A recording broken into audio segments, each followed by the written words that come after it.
Hello बच्चों, कैसे हैं आप? क्या हालचाल आपके? देखो आज का जो हमारा एस है मेरे बच्चे, बहुत प्यारा, बहुत इंटरेस्टिंग एस 19। लिखो यहाँ पे लीज अकाउंटिंग। इससे प्यारा और इससे अच्छा एस कोई हो ही नहीं सकता। बिलीव करो, बहुत सारी परेशानियां आज हमारी दूर होने वाली हैं। मैंने एक मूवी देखा था बच्चे, आपने भी देखा होगा, बाहुबली 1 बाहुबली 2। याद कीजिए, अगर आपने देखा तो बहुत अच्छी बात है, नहीं देखा तो मैं थोड़ा सा शॉर्ट में उसकी कहानी बता दूं। बाहुबली के अंदर में हीरो की जो माँ होती है ना, वो माँ 25-30 साल तक वेट करती है कि मेरा बेटा जन्म जो लिया है और कहीं गुम हो गया है, वो लौट के आएगा और लौट के आकर उस गुंडों को जिसने उसको कैद किया उसको मारेगा और मुझे छुड़ा कर लेकर चला जाएगा। मेरे बच्चे, उस औरत ने 25 से 30 साल बर्बाद किए और हमने भी उस कहानी को जानने के लिए कि वो कैसे मरा कैसे नहीं मरा, हमने मेरे बच्चे मूवी में कम से कम 6 घंटे बर्बाद किए। 3 घंटे पार्ट 1 में, 3 घंटे पार्ट 2 में। टेंशन हो गया था, कटप्पा ने क्यों मारा, क्या क्या पता नहीं क्या क्या। आपने भी सुना होगा, मुझे पता है इसके बारे में। मैं कह रहा हूं कि अगर उसकी मां को अपने दुश्मन को मारना ही था, उस गुंडे को मारना ही था, तो इतना क्यों करना था? क्यों 25-30 साल उसने वेट किया? मेरे बच्चे, सिर्फ एक काम उसको करना था, सिर्फ एक काम। उस गुंडे के कान में जाकर उसको बोल देना था लीज अकाउंटिंग। इतना भी छोड़ो, सिर्फ बोल देती एस 19, वो वहीं पे मर जाता बच्चे, कसम से बोल रहा, वहीं पे मर जाता। इतनी बड़ी मूवी नहीं बनानी पड़ती, इतने सारे पैसे बर्बाद नहीं करने पड़ते, हमारे पैसे खराब ना होते। सिर्फ कह देते लीज अकाउंटिंग या एस 19, वो गुंडा मर जाता, कहानी बनाने की रिक्वायरमेंट नहीं होती। पता मैं ये बात क्यों कह रहा हूं? ऐसा लोगों का मानना है एस 19 को लेकर कि यार ये तो समझ में नहीं आएगा, पता नहीं एस क्या है, पता नहीं कैसी कैसी बातें इसके अंदर होती है, कौन कौन से शब्द आते हैं, क्या। कुछ नहीं है मेरे बच्चे, कुछ नहीं है। बिलीव करो, आज मैं अपनी घड़ी देख रहा हूं, आप भी अपनी घड़ी देखो और आप बस अपनी घड़ी का मतलब अपने समय का 2 घंटा मुझे दो, सिर्फ 2 घंटे। अगर इस 2 घंटे में एस 19 पे मैं आपकी कमांड नहीं कर दिया और दुनिया का कोई भी क्वेश्चन, उसके बाद कोई भी क्वेश्चन किसी भी लेवल का आ जाए, अगर आप सॉल्व ना कर पाए तो आप मुझे फोन कर देना, मैं आऊंगा और आपके मुंह पे इस तरीके से पैसे फेंक के चला जाऊंगा बच्चे। जितने पैसे बोलोगे उतने, बस 2 घंटे का समय मुझे दो आप, 2 घंटे का समय। सर कहना क्या चाहते हो? देखो, मैं इस चैप्टर में एंट्री कर रहा हूं बस, और कुछ नहीं। आज मैं 1 मिनट भी आपका बर्बाद नहीं करूंगा, क्योंकि आपने सिर्फ मुझे 2 घंटे दिए हैं और आपने भी कमिटमेंट किया है। इन 2 घंटे में आपके दिमाग में कोई इफ और नहीं आएगा। कमिटमेंट का मतलब होता है कि जो बातें मैं बोलूंगा, जितना बोलूंगा उतना ही सोचना है, उतने ही में ही आपको चलना है। इफ और दिमाग में नहीं आएगा। जब हमारा एस 19 प्रॉपर तरीके से एंड होगा मेरे बच्चे, गारंटी देता हूं आपके दिमाग के सारे इफ और खत्म हो जाएंगे। थोड़ा सब्र करना जरूर, अभी कुछ इफ और मत आने देना। बस मेरी बात सुनो। बताओ सर, हम आपके साथ हैं, क्या करना चाहते हो? देखो, मैं इसमें एक छोटी सी कहानी बताना चाहता हूं, एक छोटी सी कहानी। ये बात तब की मेरे बच्चे, जब मैं बहुत छोटा प्यारा बच्चा हुआ करता था। आज से लगभग 150 पौने 200 साल पहले की बात है। ये तब की बात है जब मैं बहुत छोटा हुआ करता था, आपके जैसा दिखा करता था। नहीं, आपके जैसे क्या, आपसे भी छोटा, मैं 11वीं-12वीं क्लास में हुआ करता था। तब की बात बता रहा हूँ, जरा कहानी सुनना यहाँ पे क्या है, और इस कहानी को बस आपको देखना है, आपको लिखना नहीं है। जब मेरा ये कहानी पूरा हो जाएगा ना, तो चाहे तो आप वीडियो को पॉज करके आप इस कहानी को अपने कॉपी में कहीं लिख देना, रिवीजन करने में आपको हेल्प मिलेगा। और दूसरा कुछ भी नहीं, सुनो ध्यान से क्या है। ये आज से मेरे बच्चे 800 साढ़े 800 साल पहले की बात है। ये देखो जरा, ये मेरा स्कूल हुआ करता था, ये मेरा स्कूल हुआ करता था। ये बात आज से 900 साढ़े 900 साल पहले की है। ये मेरा देखो, ये स्कूल हुआ करता था। मुझे याद है आज भी वो स्कूल कैसा दिखता था, बिल्कुल ऐसा दिखता था बच्चे, बिल्कुल ऐसा। और ये स्कूल के मेरे जरा देखो, ये माननीय मतलब रिस्पेक्टेड हमारे प्रिंसिपल हुआ करते थे। हमारे प्रिंसिपल ये बहुत मुझे पीटते थे, पता नहीं क्यों। मैंने तो एक बहुत बड़ी उपाधि अपने साथ जोड़ी है बच्चे। जिस भी स्कूल में गया बचपन से लेके आज तक, उसमें पिटाई खाई है। टीचर से पिटाई नहीं खाया, लेकिन प्रिंसिपल से जरूर खाया। मैंने ये रिकॉर्ड बनाया बच्चे, सच बोल रहा हूँ, मैं झूठ नहीं बोलता। तो वही मैंने स्कूल के, जब मैं बिल्कुल प्राइमरी स्कूल में छोटा बच्चा था, तब के ही हमारे सर थे। वो 10वीं 11वीं क्लास की बात कर रहा हूँ, प्राइमरी नहीं था, वो 10वीं 11वीं क्लास था शायद, थोड़ा सा याद कर रहा हूँ। ये हमारे प्रिंसिपल थे मेरे बच्चे, मैं लिख दूं यहाँ पे, ये हमारे प्रिंसिपल थे। एक बार क्या हुआ कि हम सभी लोग इनके पास गए और बोले principal uncle, principal uncle, principal uncle, आप एक काम करो ना, हमारे स्कूल में कंप्यूटर लेकर आ जाओ, हमारे स्कूल में कंप्यूटर दे दो, हमें कंप्यूटर सीखना है, जमाना चेंज हो रहा है। मेरे बच्चे तब की बात कर रहा हूँ जब कंप्यूटर बहुत महंगे मिलते थे। आज तो 25-30 हज़ार में मिल जाता है, लेकिन उस समय 1-1 लाख 2-2 लाख रुपए कंप्यूटर की कीमत हुआ करती थी। प्रिंसिपल ने हमारी बात सुनी, बोले कि ठीक है, मैं इस स्कूल में कंप्यूटर लेकर आऊँगा और तुम बच्चों को मैं पढ़ाऊँगा। तो इन्होंने देखा कि यार स्कूल में कितने कंप्यूटर लगेंगे, तो इन्होंने देखा एक यहाँ लगाना पड़ेगा, एक यहाँ लगाना पड़ेगा, एक यहाँ लगाना पड़ेगा, एक यहाँ लगाना पड़ेगा, एक यहाँ लगाना पड़ेगा। तो 1 2 3 4 5 कंप्यूटर इनको रिक्वायरमेंट था। क्या रिक्वायरमेंट था जी? कंप्यूटर। अब देखो ये कंप्यूटर जो 5 इनको रिक्वायरमेंट था, ये कहाँ से लेकर आए? तो मैं आपको दिखाता हूँ। ये एक कंपनी अभी भी हुआ करती है, उस समय भी हुआ करती थी, लेनोवो।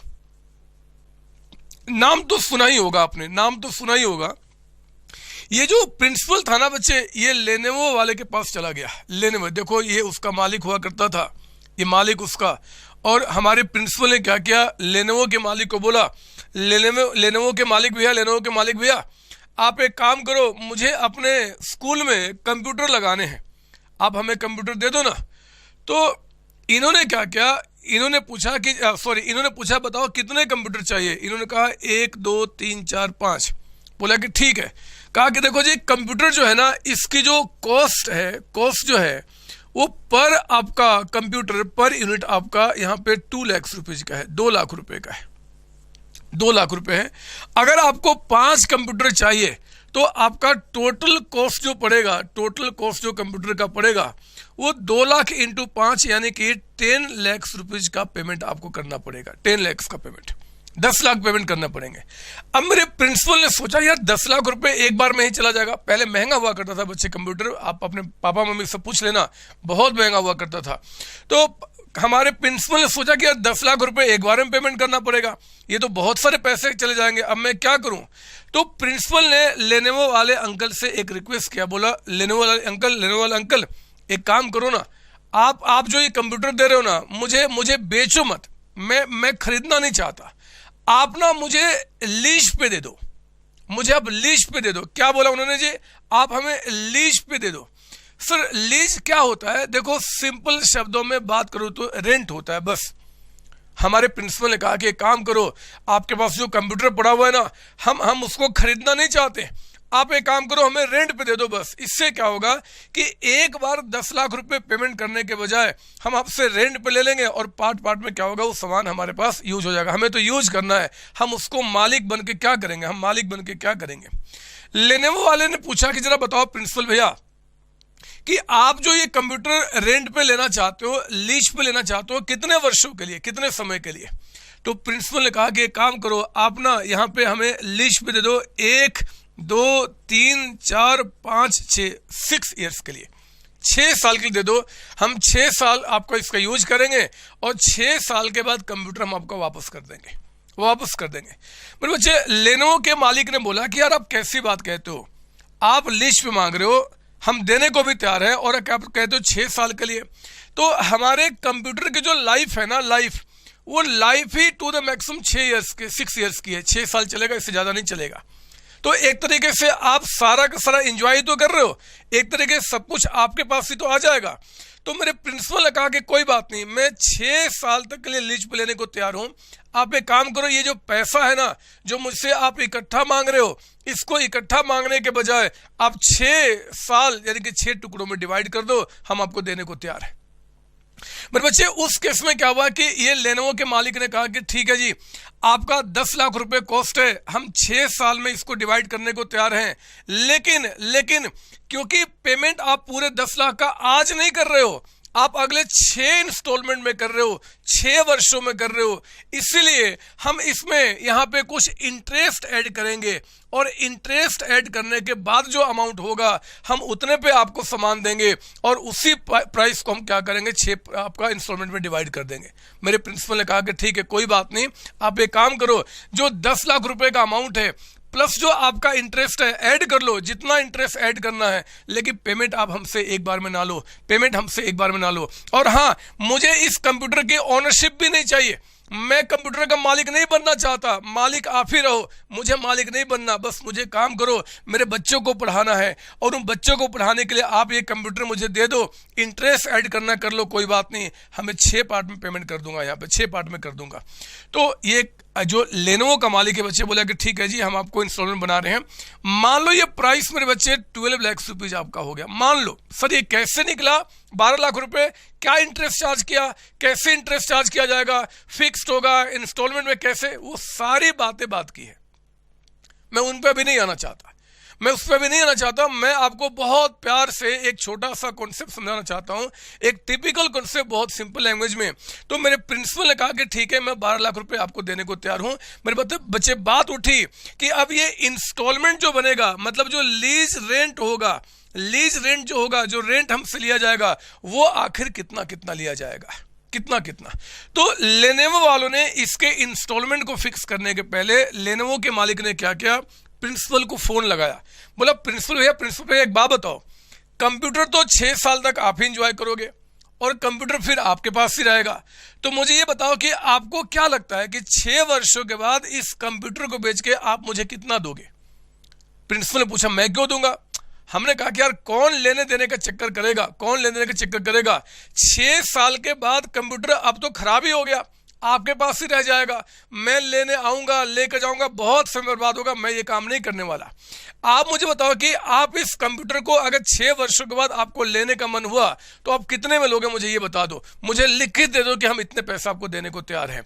पता है मेरे प्रिंसिपल ने क्या किया बच्चे, मेरे प्रिंसिपल ने एक कबाड़ी वाले को पकड़ा और कबाड़ी वाले को बोला कि कबाड़ी वाले भैया एक बात बताओ, ये कंप्यूटर जो आज नया है ना, जब 6 वर्ष गुजर जाएंगे तो तुम मुझे बताओ कि तुम इसको बेच के मुझे कितना पैसा दोगे।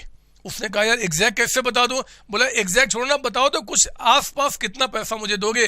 तो कबाड़ी वाले ने कहा कि देखो जी कोई बात नहीं, मैं आपको 20,000 रुपये देने को तैयार हूँ, मैं आपको 20,000, जो 2 लाख का कंप्यूटर है, हम 6 वर्ष के बाद आपको इसका 20,000 रुपीज आपको देने को तैयार हो जाएंगे। मेरे बच्चे वो कबाड़ी वाले ने जैसे ही बात बोला ना, तो प्रिंसिपल ने क्या किया, इनको फोन लगाया, बोला लेनोवो भैया हम 6 साल के बाद इस बात की गारंटी देते हैं, इस बात की गारंटी देते हैं कि जो कंप्यूटर आपका है वो कंप्यूटर की वैल्यू कम से कम 20,000 रुपये होगी, मतलब मैं आपको 20,000 रुपये देने को तैयार हूं। यानी कि 6 वर्ष के बाद, एंड ऑफ 6 ईयर्स, 6ठे साल के बाद हम आपको 20,000 रुपीज देने को तैयार हैं एज रेसिडिबल वैल्यू। रेसिडिबल वैल्यू मतलब ये एक गारंटी है मेरे बच्चे, ये एक गारंटी है। जरा बताओ इस गारंटी को किसने दिया है। सर प्रिंसिपल ने दिया है। किसको दिया है सर? वो लेनोवो वालों को। तो मेरे बच्चे ये जो है ना, ये कहेंगे गारंटी, ये जो गारंटी है गिवन बाय कौन जी? आपका लेसी। गारंटी किसने दिया? लेसी। सर लेसी कौन होता है मेरे बच्चे? प्रिंसिपल जो यहाँ पे है ना, वो लेसी कहा जाएगा। मतलब जिसने लीज पे सामान लिया है वो लेसी होता है, और जिसने लीज पे सामान दिया है हम उसको लेसर कहते हैं। ये लेसर है, मालिक है जिसने सामान दिया है जी आपका लीज पे, और जिसने लिया उसको लेसी। तो मुझे बताओ ये 20,000 रेसिडुअल वैल्यू इसको मिलेगा 6 वर्षों के बाद। इसकी गारंटी किसने दिया? सर लेसी ने दिया। तो गारंटी गिवन बाय लेसी कहेंगे और ऑन हिज बिहाफ, और ऑन हिज बिहाफ। सर इसका क्या मतलब है? सर इसका क्या मतलब है मेरे बच्चे? इसका मतलब समझाता हूं। मान लो ये प्रिंसिपल ना होता, कोई कंपनी होती। मान लो प्रिंसिपल ना होता, कोई कंपनी होती एक्स लिमिटेड। तो बताओ एक्स लिमिटेड को एक गारंटी दे सकता है क्या? क्या एक्स लिमिटेड कंपनी कुछ बोलती है क्या? नहीं सर, नहीं, कंपनी नहीं बोलती। तो बताओ कंपनी के बिहाफ पे कौन बोलता है? सर उनके डायरेक्टर्स बोलते हैं। तो मेरे बच्चे डायरेक्टर्स जो हो गए ना, ऑन हिज बिहाफ हो गया। मतलब अगर मेरे और आपके जैसे इंसान की बात होगी तो गारंटी हम देंगे, मैं दूंगा, आप दूंगा, वो गारंटी हो गया गिवन बाय लेसी। लेकिन अगर कोई कंपनी हो गया, कोई पार्टनरशिप फर्म हो गया, कुछ ऐसे सोसाइटीज हो गए, तो ये आर्टिफिशियल पर्सन है, वो कभी बोलते नहीं है। तो उनके बिहाफ पे क्या होगा? जो उनके रिप्रेजेंटेटिव से बच्चे वो गारंटी आपका देंगे। तो खैर कोई बात नहीं, हमें भी उतना नहीं सोचना। हमने कहा कि 5 साल के बाद 6ठे वर्ष में प्रिंसिपल ने कहा कि कोई बात नहीं, ये कंप्यूटर जो है ना, इनको बेचकर हम आपको 20,000 रुपये दे देंगे, हम इस बात की गारंटी देते हैं।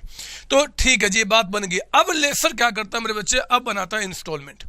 उसको पता है कि 20 लाख रुपए में से 20,000 रुपये तो हमें लास्ट में मिल जाएगा। तो वो कहता है लेसी को कि देखो जी 20 लाख रुपए, 20 था ना, सॉरी 12 लाख रुपए। वो कहता है कि 12 लाख रुपए के आपके टोटल कंप्यूटर का प्राइस है जो हम आपसे चार्ज करेंगे। इस 12 लाख में ठीक है जी, आप कहते हो कि 20,000 रुपये आप हमें दे दोगे, तो 20,000 रुपये देने के बाद आपका 11,80,000 रुपये का अमाउंट बच गया, 11,80 का अमाउंट बच गया।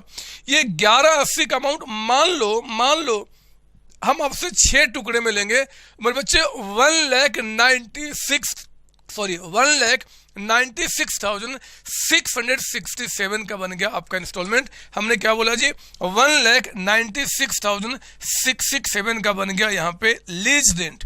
यानी कि ये पैसा आपने क्या करना है, हर एक 7 है यहाँ पे, ये आपको एनुअली पे करना है, ये एनुअली पे करना है। और फिर आपका मैं क्या क्या लिख रहा हूँ, कोई बात नहीं, 196,667 आपको ये एनुअली पे करना है। और 6 वर्षों के बाद आपने जो गारंटी दिया है कि 20,000 रुपये हमें मिल जाएगा, वो आपका गारंटी हुआ। मेरे बच्चे ये गारंटी जब देता है ना, तो मिनिमम देता है, कम से कम, ताकि इस पर कोई बर्डन ना पड़े। मान लो इसको लगता है कि यार नहीं, बेच के हमें 5,000 ही मिलेगा, तो ठीक है 5,000 की गारंटी।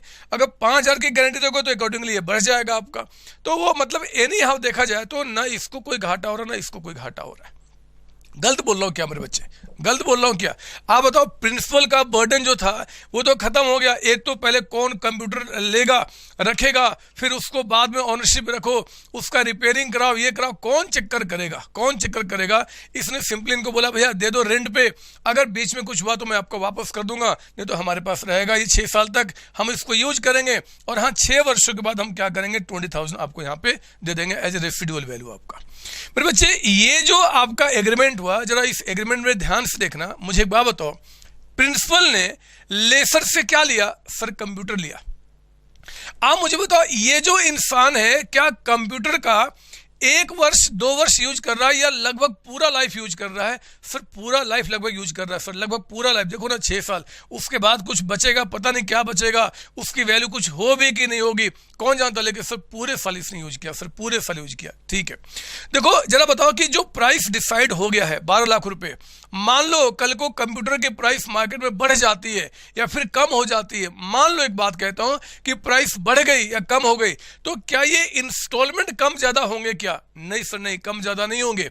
यानी कि मेरे बच्चे, अगर मान लो इससे जो जुड़ा हुआ कंप्यूटर से रिस्क है या रिवार्ड है, रिस्क का मतलब प्राइस कम हो जाना, रिवार्ड का मतलब कि प्राइस और बढ़ जाना, ये सारे रिस्क रिवार्ड अब इनके पास है, उनको उससे कोई मतलब ही नहीं है। एक तरीके से देखा जाए तो आपने क्या किया जी, इनको सिर्फ ओनरशिप ट्रांसफर नहीं किया, पेपर इनके नाम पे भी ट्रांसफर नहीं किया, लेकिन एक तरीके से सामान क्या किया, आपने बेच दिया, क्योंकि आपके पास से सामान चला गया, अब इनके पास निकल के आ रहा है।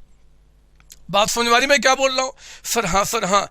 तो मैंने एक बात बताना है मेरे बच्चे, ये जो एग्रीमेंट हुआ ना, इस प्रिंसिपल के बीच में और इस लेसर के बीच में, मतलब इस लेसी और लेसर के बीच में, ये आपका फाइनेंस लीज होता है, फाइनेंस लीज।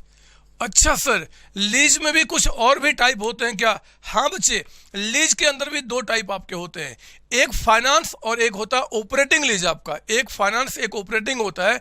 मैंने अभी फाइनेंस लीज के बारे में बताया, जिस लीज में लगभग मुझे क्या दिख रहा है कि एसेट्स का जो रिस्क रिवार्ड है वो लेसी के पास चला गया। लेसी क्या करेगा, जो भी आपकी कॉस्ट है वो पूरा का पूरा पैसा पे करेगा। हाँ, ऑब्वियस बात है, क्योंकि पेमेंट पार्ट पार्ट में कर रहे हैं तो कुछ आपको फाइनेंस चार्ज भी पे करना पड़ेगा। ये जो इंटरेस्ट पे किया मेरे बच्चे, हम इसको अगर नाम दे दें कि एक तरीके से फाइनेंस चार्ज, जो पैसे आपने पार्ट पार्ट में पेमेंट करने की बात की है, तो ये फाइनेंस चार्ज एक तरीके से आपको पे करना पड़ा। ये प्राइस कैसे डिसाइड होता है जी कि कितना अमाउंट होगा, तो ये बहुत कुछ इंटरेस्ट पे डिपेंड करेगा कि क्या इंटरेस्ट रेट वो चार्ज कर रहा है, क्या फाइनेंस चार्ज कर रहा है बच्चे। और इंस्टॉलमेंट जो होगा वो इसके ऊपर में, प्लस आपका जो आपने गारंटी दिया है कि रेसिडुअल वैल्यू क्या होगा eight the end of life, यानी कि 6 ईयर्स, उसके ऊपर डिपेंड करता है आपका। बात समझ में आ गई? सर हाँ, सर हाँ। सर मत पढ़ाओ सर, इसको मत पढ़ाओ सर, इसी की कुछ कहानी बताओ ना। आओ मैं बताता हूं, छोड़ो AS19 की बातें, मैं कुछ और कहानी सुनाता हूं, कुछ और कहानी।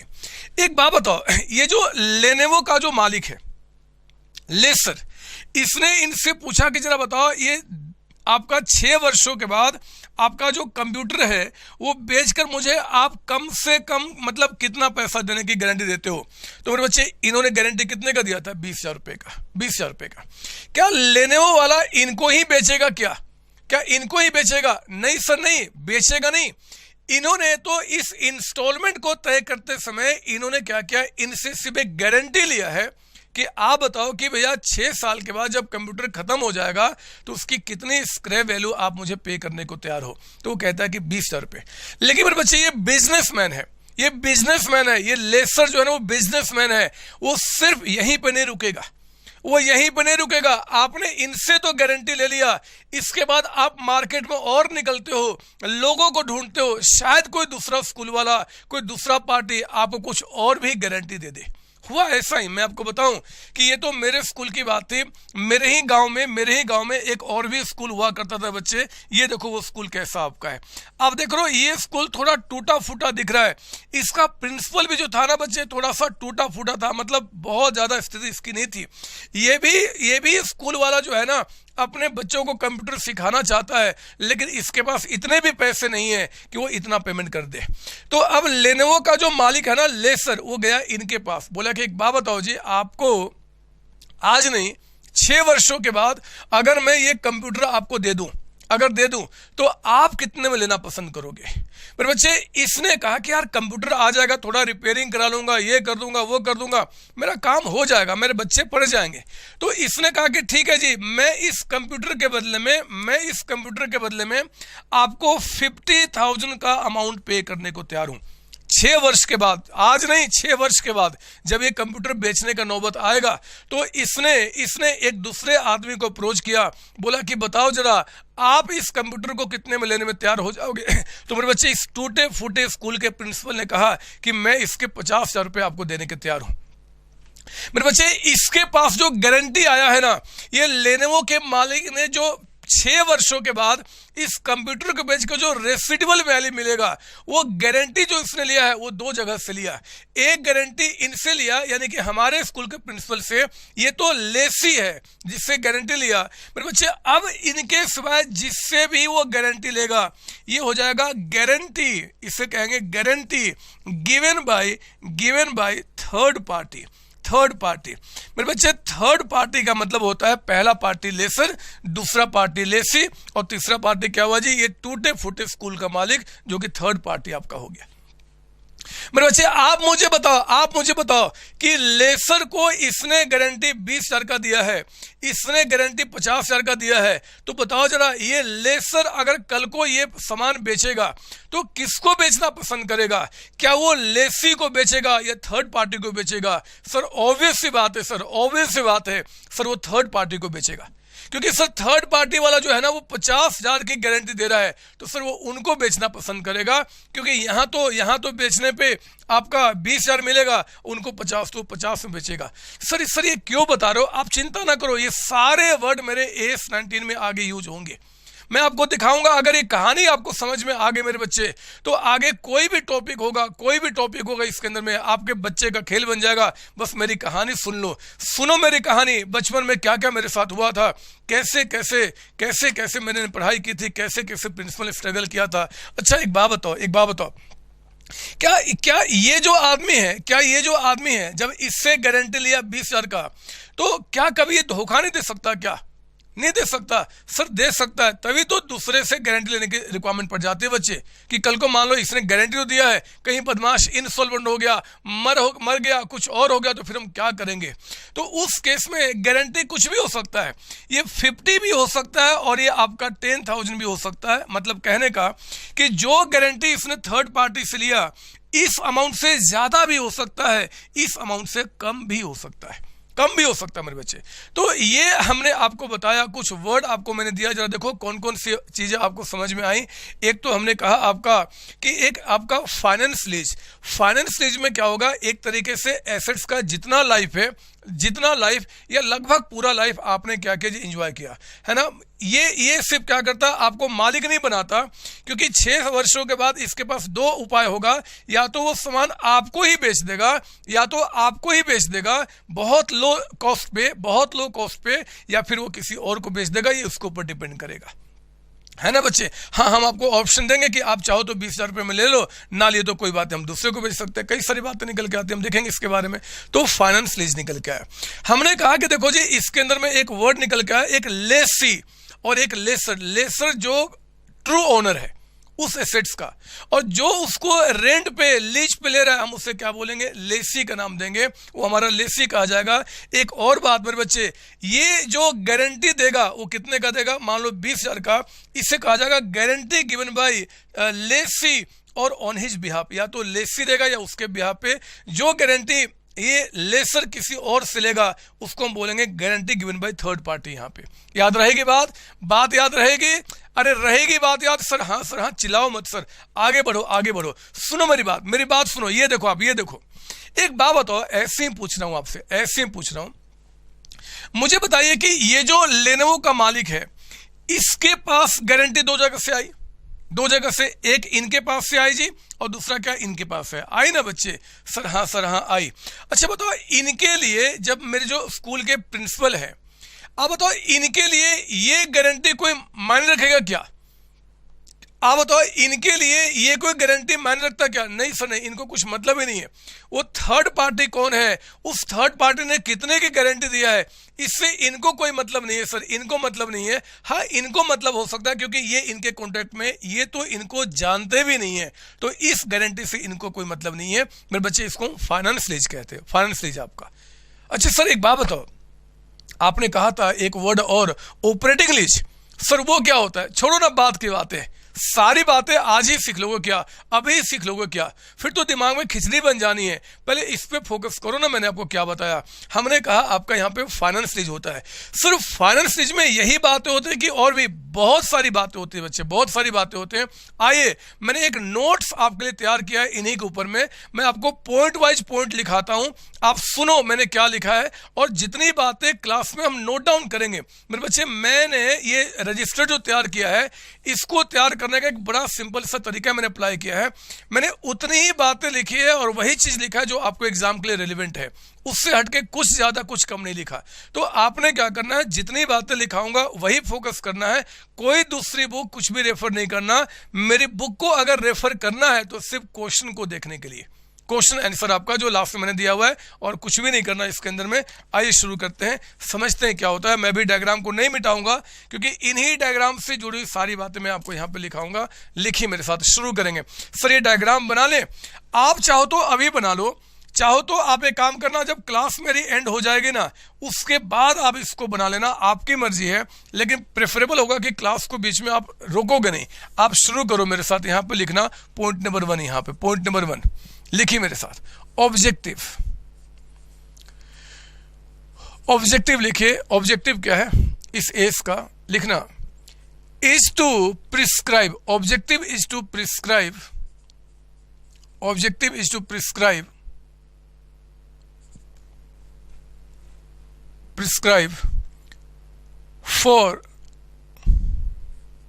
lessee, for lessee and lesser, and lesser।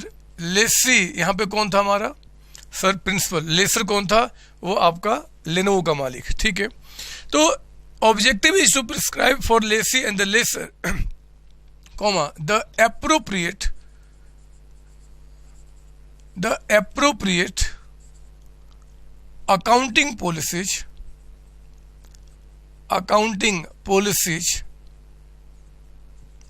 appropriate accounting policies and disclosure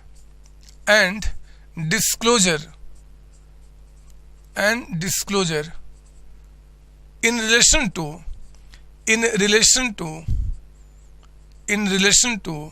finance lease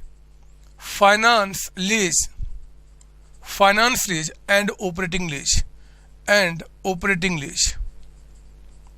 operating lease आपका, ठीक है। मैं वही बातें समझा रहा था, जरा आगे लिखेंगे पॉइंट नंबर 2 के अंदर में, यहाँ पे पॉइंट नंबर 2 कि आखिर मीनिंग क्या होता है, मीनिंग क्या होता है ऑफ लीज। पहले लीज का मतलब बता दो, फिर तो हम आएंगे फाइनेंस क्या होता है। तो लिखना यहाँ पे लीज इज एन एग्रीमेंट, कई बार एग्जाम में क्वेश्चन आ चुका है लीज पे नोट्स लिखने का। तो is an agreement whereby whereby कहता है कि the lessor, whereby the lessor, जो लेसर है, whereby the lessor, lessor का मतलब क्या होता है जी ब्रैकेट में, legal owner of the asset. आप बताओ हमारे एग्जाम्पल में लीगल ओनर कौन था सर, यहाँ पे लेसर था सर, लेसर था। तो lease is an agreement whereby the lessor, जो लीगल एग्रीमेंट है, कन्वेज देता है टू द लेसी, लेसी आगे ब्रैकेट में अनदर पार्टी। जरा बताओ सेकेंड पार्टी यहाँ पे कौन था सर, मेरे स्कूल का प्रिंसिपल था, आपके नहीं, मेरे स्कूल का, हाँ सर आप ही के स्कूल का। कहता है कि इन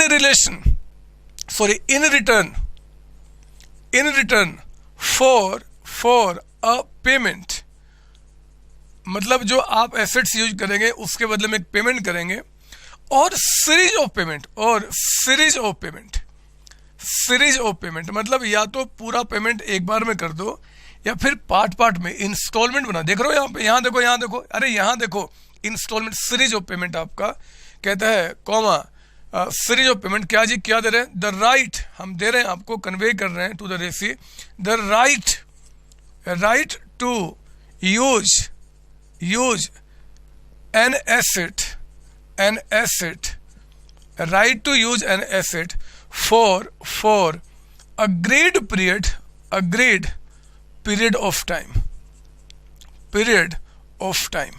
मेरे बच्चे आपने यहाँ पे क्या क्या ध्यान देना कि लीज का मतलब होता है एक ऐसा एग्रीमेंट जहाँ पे लेसर जो है लेसी को कन्वे करता है, राइट देता है, अधिकार देता है अपने एसेट्स को यूज करने का, for a given period of time, for a lump sum amount, या तो पेमेंट एक बार में कर दो और द सीरीज ऑफ पेमेंट उसके बदले, मेरे बच्चे, है ना, ठीक है। अब लिखो जरा पॉइंट नंबर 3 लिखेंगे आप यहाँ पे, एप्लीकेबिलिटी ऑफ AS19। AS19 कहाँ अप्लाई होगा, तो कहते हैं कि it applies to all lease, जितने भी लीज होते हैं मेरे बच्चे सब पे अप्लाई होगा, ऑल लीज एग्रीमेंट्स जितने भी होंगे सब पे अप्लाई होंगे। लेकिन कहता है एक्सेप्ट, छोड़ दो इनको, एक्सेप्ट फॉलोइंग, कौन कौन सी चीजें छोड़ने की बात कर रहा है जी वो, तो कहता है कि भैया आप नंबर ए लिखो यहाँ पे, जिसपे AS19 फॉलो नहीं होगा, लीज एग्रीमेंट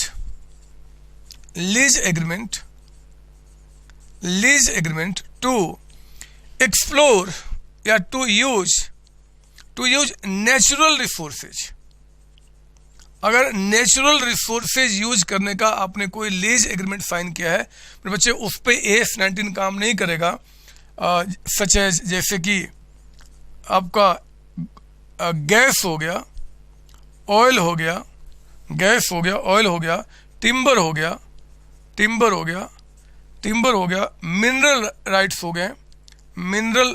हो गए एक्सेट्रा, इन पे ये फॉलो नहीं किया जाएगा, लिखेंगे आप यहाँ पे B, licensing agreement, LICENSING, licensing, कोई लाइसेंस एग्रीमेंट आपने किया है जी सर, किसी का एग्रीमेंट, लाइसेंस एग्रीमेंट फॉर आपका आइटम्स सच एज, जैसे कि आपका मोशन फिल्म हो गया, है ना, जैसे कि आपका यहाँ पे वीडियो रिकॉर्डिंग्स हो गया,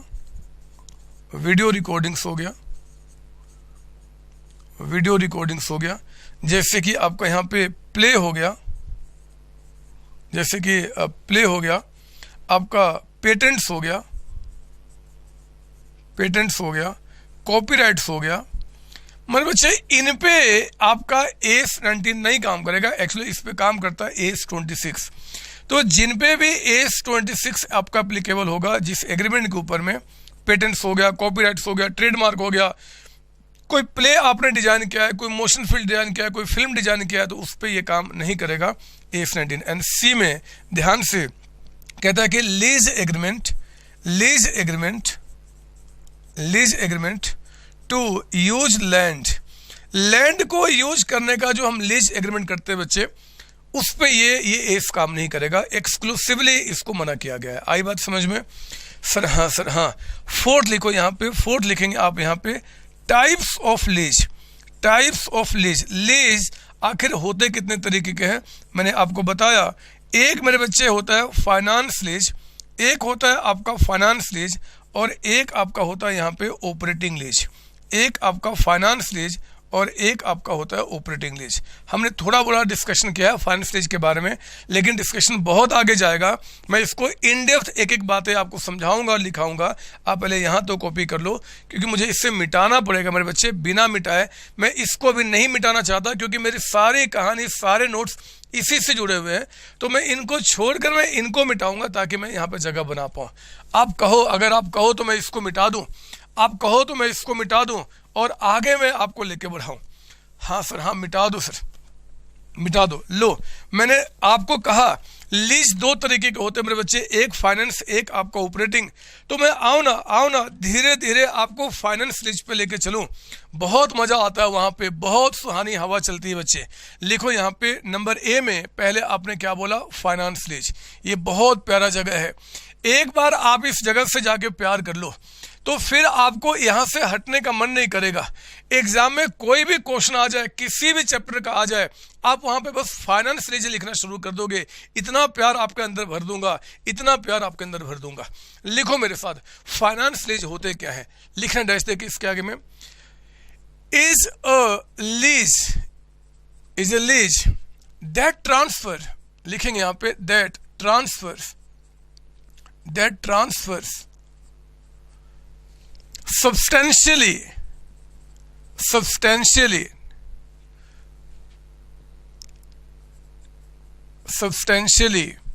कहता है कि all the risk and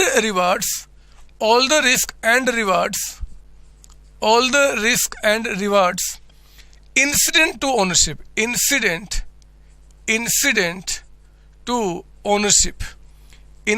to ownership, लिखिए यहाँ पे incident to ownership of an asset. सुना मेरी बात? लिखेंगे यहाँ पे कि आपका यहाँ पे कहता है ओनरशिप टाइटल, जो ओनरशिप का टाइटल है, ध्यान से देखना एक एक वर्ड को। ओनरशिप जो टाइटल होगा, टाइटल मे और मे नॉट ट्रांसफर। देखो एक एक वर्ड जो है ना मेरे बच्चे, एक एक हीरे के बराबर है। मैं इसका मतलब समझाता हूँ। मे और मे नॉट ट्रांसफर्ड कर दो। अब यहाँ पे सुनो ध्यान से, सुनो मेरी बात सुनो मेरी बात, मैं क्या बोल रहा हूँ ये देखो। कहता है कि is a lease that transfer substantially all the risk and reward. मेरे बच्चे, इस कंप्यूटर से जुड़ा हुआ जो भी रिस्क है, कल को प्राइस कम हो गया तो आपकी जिम्मेदारी होगी, कल को प्राइस बढ़ गया तो भी फायदा आपको मिलेगा। तो जितने भी रिस्क रिवार्ड है, इंसिडेंट जो जुड़े हुए हैं इस एसेट्स की ओनरशिप से, अब वो फायदा घाटा मेरा नहीं, वो आपका हो जाएगा। हाँ, ओनरशिप जो है मैं आपको दे भी सकता हूँ, नहीं भी दे सकता हूँ। ओनरशिप टाइटल जो है वो ट्रांसफर हो भी सकता है, मे ट्रांसफर और मे नो ट्रांसफर। ओनरशिप ट्रांसफर करना यहाँ पे लीज पे कोई इंपैक्ट नहीं डालेगा। डिपेंड करता है मेरे बच्चे कि उससे जुड़ा हुआ जो रिस्क रिवार्ड है वो आपको ट्रांसफर किया गया कि नहीं किया गया। आई बात समझ में? सर हाँ, आगे बढ़ो ना सर, आगे बढ़ो ना। लिखो यहाँ पे, इसके बाद आपका फाइनेंस लीज के बारे में लिखना इंडिकेटर। इसी के अंदर लिखेंगे आप यहाँ पे इंडिकेटर। क्या क्या हमें इंडिकेट करेगा जी? इंडिकेटर ऑफ फाइनेंस लीज, मतलब कौन सी ऐसी चीजें हमें उस एग्रीमेंट में दिख जाए जिस चीज को दिखने के बाद हमें लगता है कि हाँ जी ये फाइनेंस लीज ही है।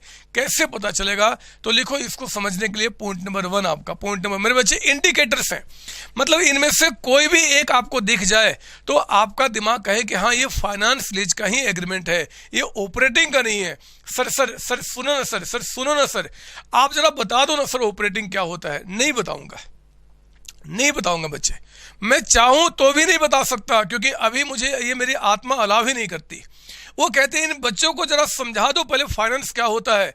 अगर वो इंडिकेशन इनका मैच करना शुरू हो जाएगा, वो अपने आप समझ में आ जाएगा उनको कि आपका ऑपरेटिंग लीज क्या होता है।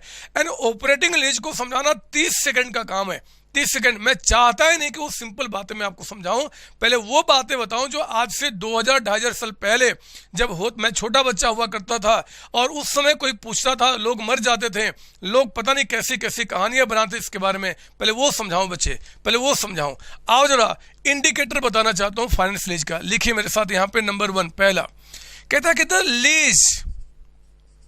लीज कहता है कि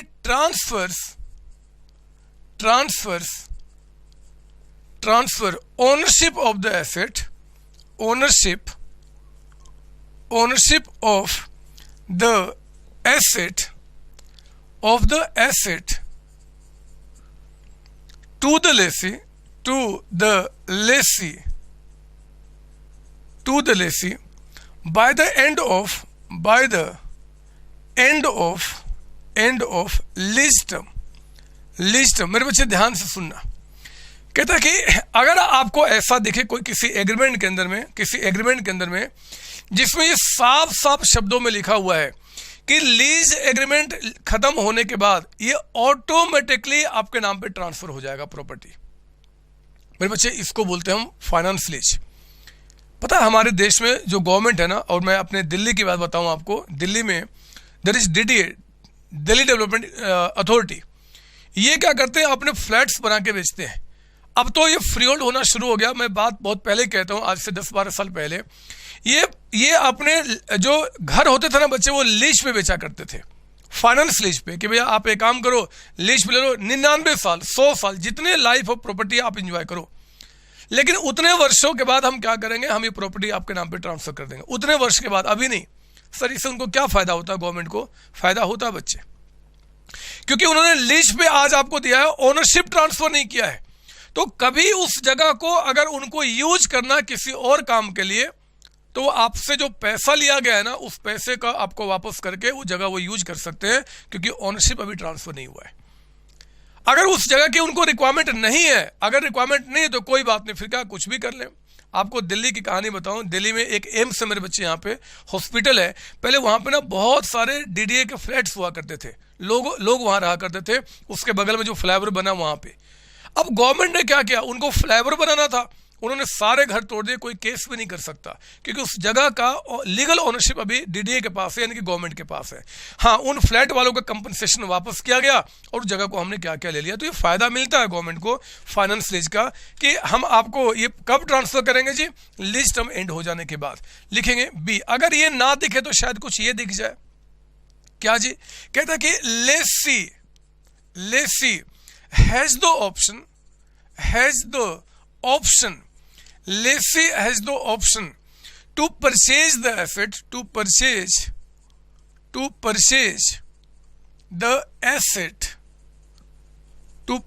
the asset at a price which is expected to be much lower than its fair value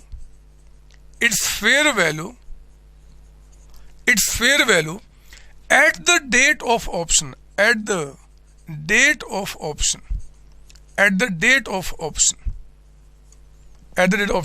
लिखेंगे at the date of option became exercisable,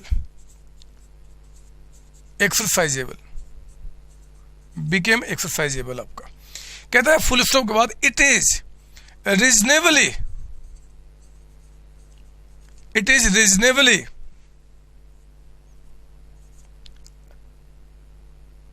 certain that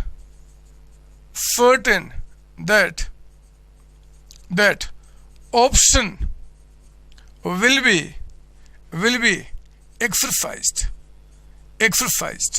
sir इसका क्या मतलब निकल गया मेरे बच्चे? बहुत हद तक ये यही है जो हमने पहला पॉइंट लिखा।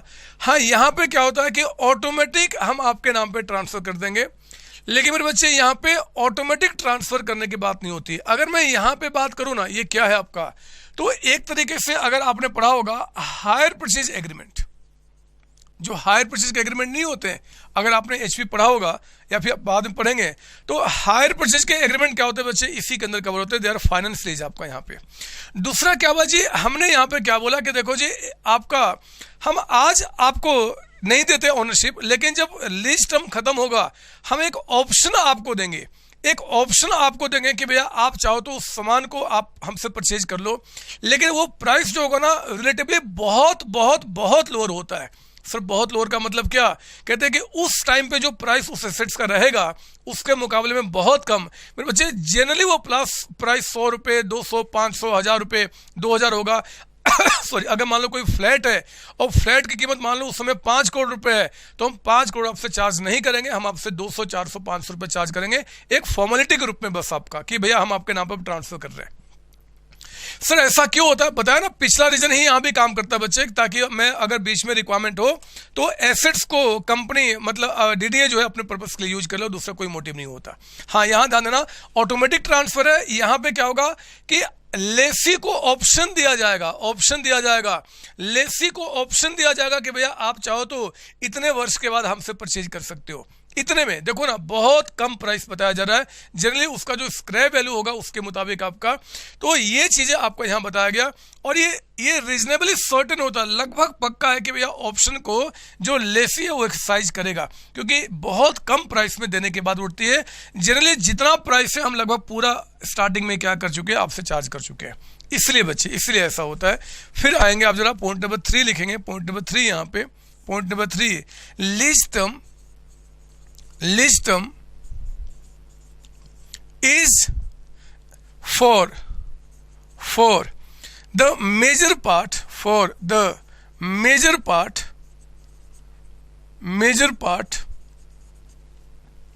of economic life,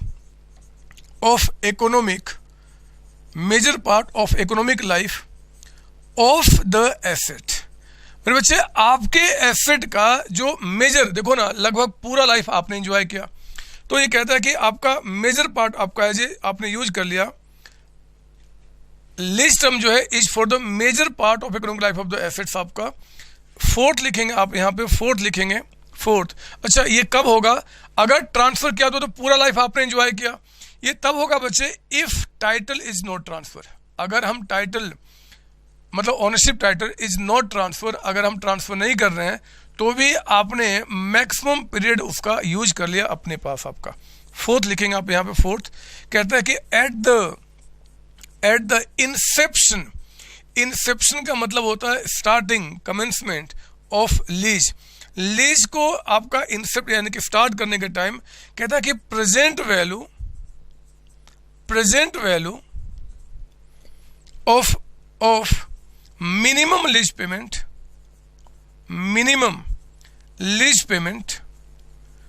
present value of minimum lease payment. मेरे बच्चे मिनिमम लीज पेमेंट को हम शॉर्ट में MLP कहेंगे, M for minimum, L for lease, P for payment. कहते हैं कि at the inception of lease present value of minimum lease payment amounts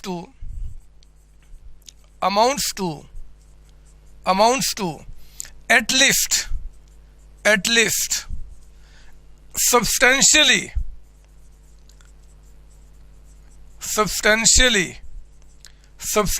all the fair value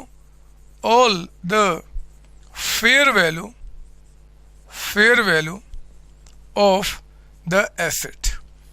आपके एसेट का जो फेयर वैल्यू है वो लगभग सरसरी। इससे क्या मतलब है मेरे बच्चे, ध्यान सुनना, मैं क्या पढ़ रहा हूँ, ये बात अभी पूरा समझ में नहीं आएगा क्योंकि इसी में पूरी क्लास आगे चलनी है। Eight the inception of lease, lease के स्टार्ट करने के टाइम पे जो लीज पेमेंट आप कर रहे हो, ये देखो सारे लीज पेमेंट आपके हैं, 1 2 3 4 5 6 और लास्ट में इतना। ये जो लीज पेमेंट हो रहा है इनका जो प्रेजेंट वैल्यू है, मतलब ये जो आपका है इनकी आज की वैल्यू। मेरे बच्चे ये देखो ये अमाउंट कैसे बना था, तो आपके जो कॉस्ट था ना उसमें इंटरेस्ट को ऐड करके। जरा बताओ, अगर ये सारे पेमेंट आज कर देते स्टार्टिंग में ही, अगर ये सारे पेमेंट मैं स्टार्टिंग में ही कर देता तो जरा बताओ प्रिंसिपल से 12 लाख रुपए का अमाउंट चार्ज होता कि 10 लाख रुपए का चार्ज होता? बोलो ना। अगर ये लेनेवो का मालिक इनसे स्टार्टिंग में ही सारा पेमेंट ले लेता तो 12 लाख रुपए यानी कि इन सबको जो ऐड करके अमाउंट आ रहा है वो लेता, या सिर्फ 10 लाख रुपए लेता?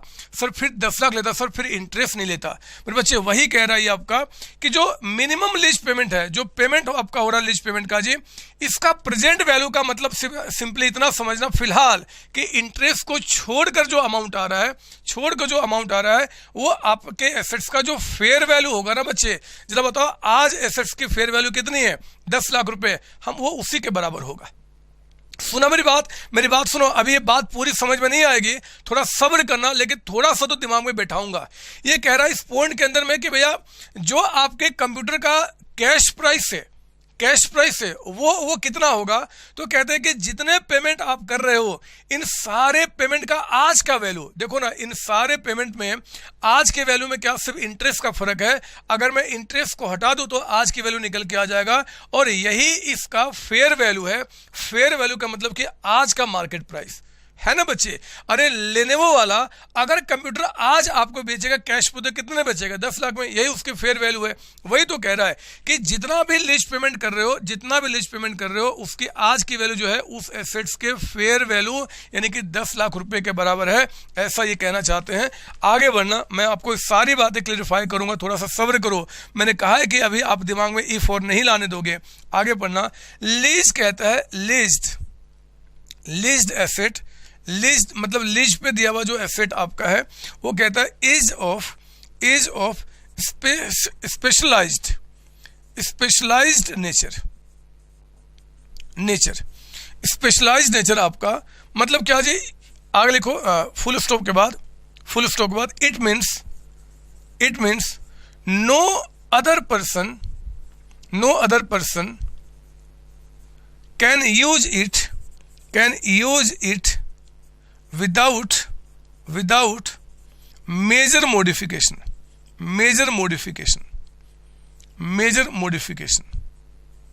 मेरे बच्चे ये 5 पॉइंट्स में से कोई भी दिख जाए तो आप यहाँ पे क्या करना, बोलना कि आपका यहाँ पे फाइनेंस लीज आपका है, ठीक है ना। पहला क्या जी, या तो ओनरशिप अपने आप ट्रांसफर हो जाए HP एग्रीमेंट, या फिर लेसी को हम ऑप्शन देंगे at the end of lease period कि भैया आप क्या करो, उसको परचेज कर लो at a price relatively very very very lower than the prevailing price on that date. फिर कहता है आपका, और ये लगभग सर्टेन है, रीजनेबली कंफर्म 100% नहीं, लेकिन ये पक्का है कि वो जो लेसी है, क्योंकि जरा बताओ इसको क्या घाटा, अगर 20,000 रुपये इसको मिल ही जाएंगे तो 20,000 रुपये आपको दे देगा या उसको अपने पास रख लेगा, क्या जाता है उसको, तो वो आपका यहाँ पे एक्साइज करेगा। लीज टर्म क्या कर रहा है, major part of economic life, आपका जो एसेट्स दिया गया उसका लगभग पूरा लाइफ आप उसको एंजॉय कर रहे हैं। चौथा कहता है कि इसका मतलब क्या, अभी मैंने बता दिया, मतलब जो अमाउंट लेसी से चार्ज किया जा रहा है वो अमाउंट लगभग आपका एसेट्स का फेयर वैल्यू, मतलब जितना प्राइस पे आप बेचते आज उतना पैसा आपने से चार्ज कर लिया। हाँ, क्योंकि पेमेंट पार्ट में कर रहा हूं तो मैं आपसे इंटरेस्ट भी चार्ज कर रहा हूं। और पांचवा कहता है कि लीज्ड एसेट्स एक ऐसा हो जो कि स्पेशलाइज्ड नेचर का है। सर इसका मतलब ये देखो, मैं कुछ आपको दिखा रहा हूं यहाँ पे, ये देखो जरा, आपको पता ये क्या है बच्चे, आपको पता ये क्या है? सर नहीं समझ में आ रहा मेरे बच्चे, ये एम्बुलेंस है, एम्बुलेंस आपका है। मान लो ये एम्बुलेंस आपका है, एम्बुलेंस, आपने कभी एम्बुलेंस देखा है क्या? सर हाँ सर हमने देखा है। कभी बैठ के देखा है क्या? नहीं सर नहीं, हमने बैठा नहीं सर, आपका कभी बैठे नहीं। भगवान ना करे कभी बैठने का मौका आए बच्चे, भगवान ना करे सोने का भी मौका ना आए जब तक कि जिंदगी खत्म ना हो जाए, है ना। सुनो मेरी बात, मैं एम्बुलेंस की कहानी सुना रहा हूं। मान लो एक हॉस्पिटल वाला टाटा कंपनी को कहता है कि टाटा कंपनी एक काम करो, एम्बुलेंस बनाओ जिसमें मुझे पेशेंट को यहां से वहां लेकर जाना है। आप देखो, आपने शायद नहीं देखा होगा, मैं बताऊं, एम्बुलेंस के अंदर में कई सारी चीजें होती हैं। उसमें आपका मेरे बच्चे कुछ आपका क्या बोलते हैं जी, वो डॉक्टर का नहीं होता सामान, आपका मेडिकल इक्विपमेंट लगे होते हैं, कुछ वो फ्रीजर होते हैं, पता नहीं क्या क्या चीज़ उसके अंदर होती है जो मरीज के लिए रिक्वायरमेंट होती है। एक बात बताओ, क्या उस एसेट्स को एम्स वाला अगर आपको बेचेगा तो आप उस एम्बुलेंस पे बैठकर फैमिली के साथ घूमना पसंद करोगे क्या? नहीं सर, नहीं, हम कभी पसंद नहीं करेंगे सर, कभी पसंद नहीं करेंगे मेरे बच्चे। क्योंकि आप बताओ उसमें कैसे घूमेंगे? मैं सो के बैठ के थोड़े जाऊंगा, मुझे तो कार में घूमना है, मैं एम्बुलेंस में क्यों घूमूंगा? तो मेरे बच्चे, ये एम्बुलेंस का जो सेल होता है ना, जो टाटा ने एम्स को बेचा, ये आपका फाइनेंस लीज है। अगर वो पेमेंट आपसे ले रहा है पार्ट पार्ट में, क्योंकि ये कोई एसेट्स दूसरा बंदा यूज ही नहीं कर सकता। एक तरीके से ये एम्बुलेंस जो है, जो आपके लिए हमने बनाया है, उसकी पूरी लाइफ आप ही तो एंजॉय करोगे, दूसरा थोड़े कोई करने वाला आपका है। तो इस केस में अगर ऐसा कुछ दिख जाए कि कोई एसेट्स का सेल हुआ है लीज पे, आपका लीज पे, मेरे बच्चे हम क्लासिफिकेशन कर रहे हैं वो फाइनेंस है कि ऑपरेटिंग है। तो फाइनेंस कब कहा जाएगा? जब पार्ट पार्ट में आपसे पेमेंट लिया जा रहा है और ऐसा एसेट्स आपको बेचा गया है जिसमें कि मेजर मॉडिफिकेशन नहीं किया जा सकता। तो ये सारी बातें क्या होगा, अगर आपको ये चीज दिख जाए मेरे बच्चे, तो फाइनेंस लीज आपका होगा। एग्जाम में पूछे कि right A short notes on finance lease, आपको ये बताना पड़ेगा, प्लस आगे की बातें आपको बतानी होगी। आई बात समझ में? बात समझ में आ गई? सर हाँ, ये तो सर समझ में आ गई, लेकिन बताओ ना सर, वो ऑपरेटिंग लीज क्या होता है? मेरे बच्चे, क्यों बार बार आप पूछ रहे हो ऑपरेटिंग लीज के बारे में? क्यों पूछ रहे हो आप? चलो कोई बात नहीं, जब आप इतना जिद कर ही रहे हो तो थोड़ा सा मैं आपको एग्जाम्पल बता दूं, थोड़ा सा। आप उसके बारे में लिखेंगे नहीं और इसके बाद ऑपरेटिंग के बारे में चर्चा करना बंद कर देंगे जब तक मैं दोबारा आपको नहीं बोलूंगा। आप सुनो मेरी बात सुनो, मैं आपको बताता हूं अब आपका यहाँ पे क्या होता है, ऑपरेटिंग लीज क्या होता है, बस समझाने के लिए मैं उसके आगे दोबारा उस पर आऊंगा। लो, मैं लाल अक्षरों से लिख दूं यहाँ पे। लाल का मतलब यहाँ पे है कि आपको इस बात की कॉपी नहीं करनी। ऑपरेटिंग लीज आपका, लीज का मतलब सिंपली क्या होता है? रेंट आपका, रेंट। तो ऑपरेटिंग रेंट क्या होता है, ऑपरेटिंग लीज क्या होता है, उसके बारे में सुनो। पता है, ये आप ये देख रहे हो मेरे बच्चे, ये जो है ये जगह, ये देख रहे हो आप, यहाँ पे एक बिल्डिंग है, ये बिल्डिंग है और ये बिल्डिंग COC की बिल्डिंग है, मेरी कंपनी की बिल्डिंग। लेकिन इस कंपनी का, इस बिल्डिंग का COC मालिक नहीं है। मालिक कौन है जी? तपस्या। मेरे बच्चे, तपस्या हाइट्स जो है, तपस्या हाइट्स, जरा सुनना ध्यान से, ये इस कंपनी का क्या है? मालिक है। मतलब ये यहाँ पे क्या है जी? लेसर है। और COC यानी कि मैं यहाँ पे क्या हूँ? लेसी हूँ। पता मैं क्या करता हूँ? मैं इस लेसर से इस बिल्डिंग को मैंने भाड़े पे लिया है और मेरे बच्चे, हर एक महीना या हर एक साल मैं इसको एक रेंट पे करता हूँ। जनरली मंथली बेसिस पर रेंट पे करता हूँ। सुनो मेरी बात सर। हाँ, आप देखो, मैं इनको क्या करता हूँ जी? पर मंथ बेसिस पे रेंट पे करता हूँ। आप बताओ, पर मंथ बेसिस पे रेंट पे करूंगा तो क्या तपस्या वाला ये बिल्डिंग मेरे नाम पे ट्रांसफर कर देगा क्या? नहीं सर, नहीं, आप तो सिर्फ रेंट पे कर रहे हो। क्या ये जो बिल्डिंग आपका है, जो तपस्या ने मुझे दिया है, यहाँ पे तपस्या ने मुझे दिया है, क्या मैं इस बिल्डिंग के पूरे लाइफ को एंजॉय करूंगा क्या? नहीं सर, नहीं, आप जितने समय काम करोगे उतने समय एंजॉय करोगे। मेरे बच्चे, ये जो रेंटल एग्रीमेंट होते हैं ना, मैं एक लेमन में बात करूं तो लैंडलॉर्ड और जो टेनेंट का, जो मकान मालिक और किराएदार का रिलेशन होता है ना, उसको हम बोलते हैं ऑपरेटिंग लीज आपका। जिस लीज के अंदर में कोई प्रॉपर्टी की ट्रांसफरिंग नहीं होगा जी, कुछ नहीं होगा। मैं मालिक हूं, आप बस एक टेनेंट हो, आप मुझे हर एक महीना रेंट पे करो, प्रॉपर्टी एंजॉय करो। जब तक आप रेंट पे करोगे ठीक है, रेंट पे करना बंद करोगे काम खत्म हो जाएगा। तो मेरे बच्चे, यहाँ पे ऐसा कोई भी एग्रीमेंट नहीं होता कि आप पूरे लाइफ उसका एंजॉय करोगे इतना समय। जब मुझे मन करेगा मैं आपको निकाल सकता हूँ, जब मन करेगा आप मुझे निकाल सकते हो नोटिस देके, मुझे मन करेगा मैं छोड़ सकता हूँ नोटिस देकर। यहाँ पे कोई ऐसा बाइंडिंग एग्रीमेंट नहीं होता, इसी को बोलते ऑपरेटिंग। देखो, मैंने थोड़ा सा बताया है ताकि आप परेशान ना हो। फाइनेंस लीज के अंदर में जो आपका चीज था और ऑपरेटिंग में थोड़ा सा फर्क क्या मैंने आपको दिखाया, लेकिन अभी हमारा काम ऑपरेटिंग लीज के बारे में बात करना नहीं होगा, हम फाइनेंस लीज के बारे में बात करेंगे। उसमें जब भी कोई लीज, पहली बात कि लीज पे हो रहा है, सब में नहीं, यानी कि आप दुकान में गए और आपने 5 रुपए का कोई चॉकलेट खाया और सोचो कि यार ये फाइनेंस लीज है कि ऑपरेटिंग, ऐसा थोड़े सोचना है। अरे ये बात तब उठ रही है जब आपने कोई सामान लिया और पेमेंट कहते हो कि मैं पार्ट में करूंगा, लीज पे करूंगा, लीज एग्रीमेंट बन रहा है और वहां पे डिसाइड हो रहा है कि फाइनेंस है कि ऑपरेटिंग है। तो सिंपली आप कहना कि जहां पे टेनेंट का, लैंडलॉर्ड का मतलब कि अभी सामान यूज करो, काम खत्म करो, उसका रिलेशन होगा तो मेरे बच्चे ऑपरेटिंग आपका हो जाएगा, जिसमें ओनरशिप ट्रांसफर होगा या ओनरशिप ट्रांसफर करने का हम ऑप्शन आपको देंगे, या फिर एसेट्स का पूरा लाइफ आप इंजॉय कर रहे हो, या फिर एक तरीके से जितना प्राइस हम सब आपसे चार्ज कर रहे हैं, या फिर वो एसेट्स कोई दूसरा बंदा यूज नहीं कर सकता विदाउट मेजर मॉडिफिकेशन। अगर ये बातें दिख जाएंगी तब तो मैं इसको कहूंगा कि हमारा फाइनेंस लीज है। ये ना दिखे मतलब यहां नहीं दिखा, वो तपस्या बिल्डिंग और सीओसी के बीच में, तो मैं क्या बोलूंगा, ऑपरेटिंग लीज आपका है। ठीक है सर, आई बात समझ में। अब बताओ क्या करना है। कुछ नहीं, अब मैं इसको मिटाऊंगा। मैंने आपको फाइनेंस लीज को पहचानना बता दिया। अब बात उठेगी कि यार फाइनेंस लीज की रिकॉर्डिंग कैसे करेंगे, ये अकाउंट्स में इसके रिकॉर्डिंग कैसे होगा, अकाउंट्स में कितने वैल्यू पर रिकॉर्ड होगा, कैसे कैसे रिकॉर्ड होगा मेरे बच्चे, अब वो सीखना है। और ये सीखना हमें दोनों के एंगल से करना होगा। ये फाइनेंस लीज पे जब सामान कोई जाता है तो आपके बुक में यानी कि लेसी के बुक में वो कैसे रिकॉर्ड किया जाएगा, वो रिकॉर्डिंग लेसर के बुक में कैसे होगा, दोनों बातें सीखनी होगी। कल को आप अगर यहाँ पे जाके काम करेंगे तो इनकी अकाउंटिंग करना पड़ेगा, कल को अगर आप इनके लिए काम किए तो इनकी अकाउंटिंग करना पड़ेगा, दोनों बातें सीखनी होगी। आइए मेरा अगला टॉपिक लिखेंगे, यहाँ पे आप जरा हेडिंग डालेंगे जी, इसी के अंदर में अकाउंटिंग ट्रीटमेंट लिखेंगे आप यहाँ पे, accounting treatment, accounting treatment of finance lease. जो हमारा फाइनेंस लीज होता है मेरे बच्चे, उनका अकाउंटिंग ट्रीटमेंट क्या होगा in the book of lessee. लिखिए यहाँ पे in the book of lessee. Lessee मतलब ये हमारे इस एग्जाम्पल में कौन था जी, मेरा प्रिंसिपल, मेरे स्कूल का प्रिंसिपल। इनके बारे में सिखाऊंगा बच्चे कि आखिर अकाउंटिंग कैसे किया जाएगा इनके बुक में आपका। ठीक है ना, लिखिए मेरे साथ यहाँ पे, लिखेंगे आप पहले point number one. Point number one कहता है कि it should be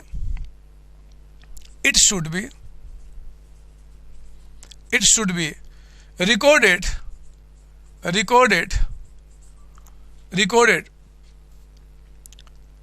at lower of लिखेंगे यहाँ पे lower of fair value of the asset, fair value of asset at the inception, मतलब स्टार्ट करने के टाइम पे इंसेप्शन ऑफ लीज को स्टार्ट करने के टाइम पे मेरे बच्चे जो फेयर वैल्यू होगा उस पे, या फिर लिखिए यहाँ पे present value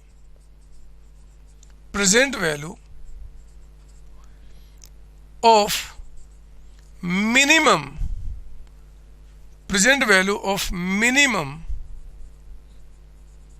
lease payment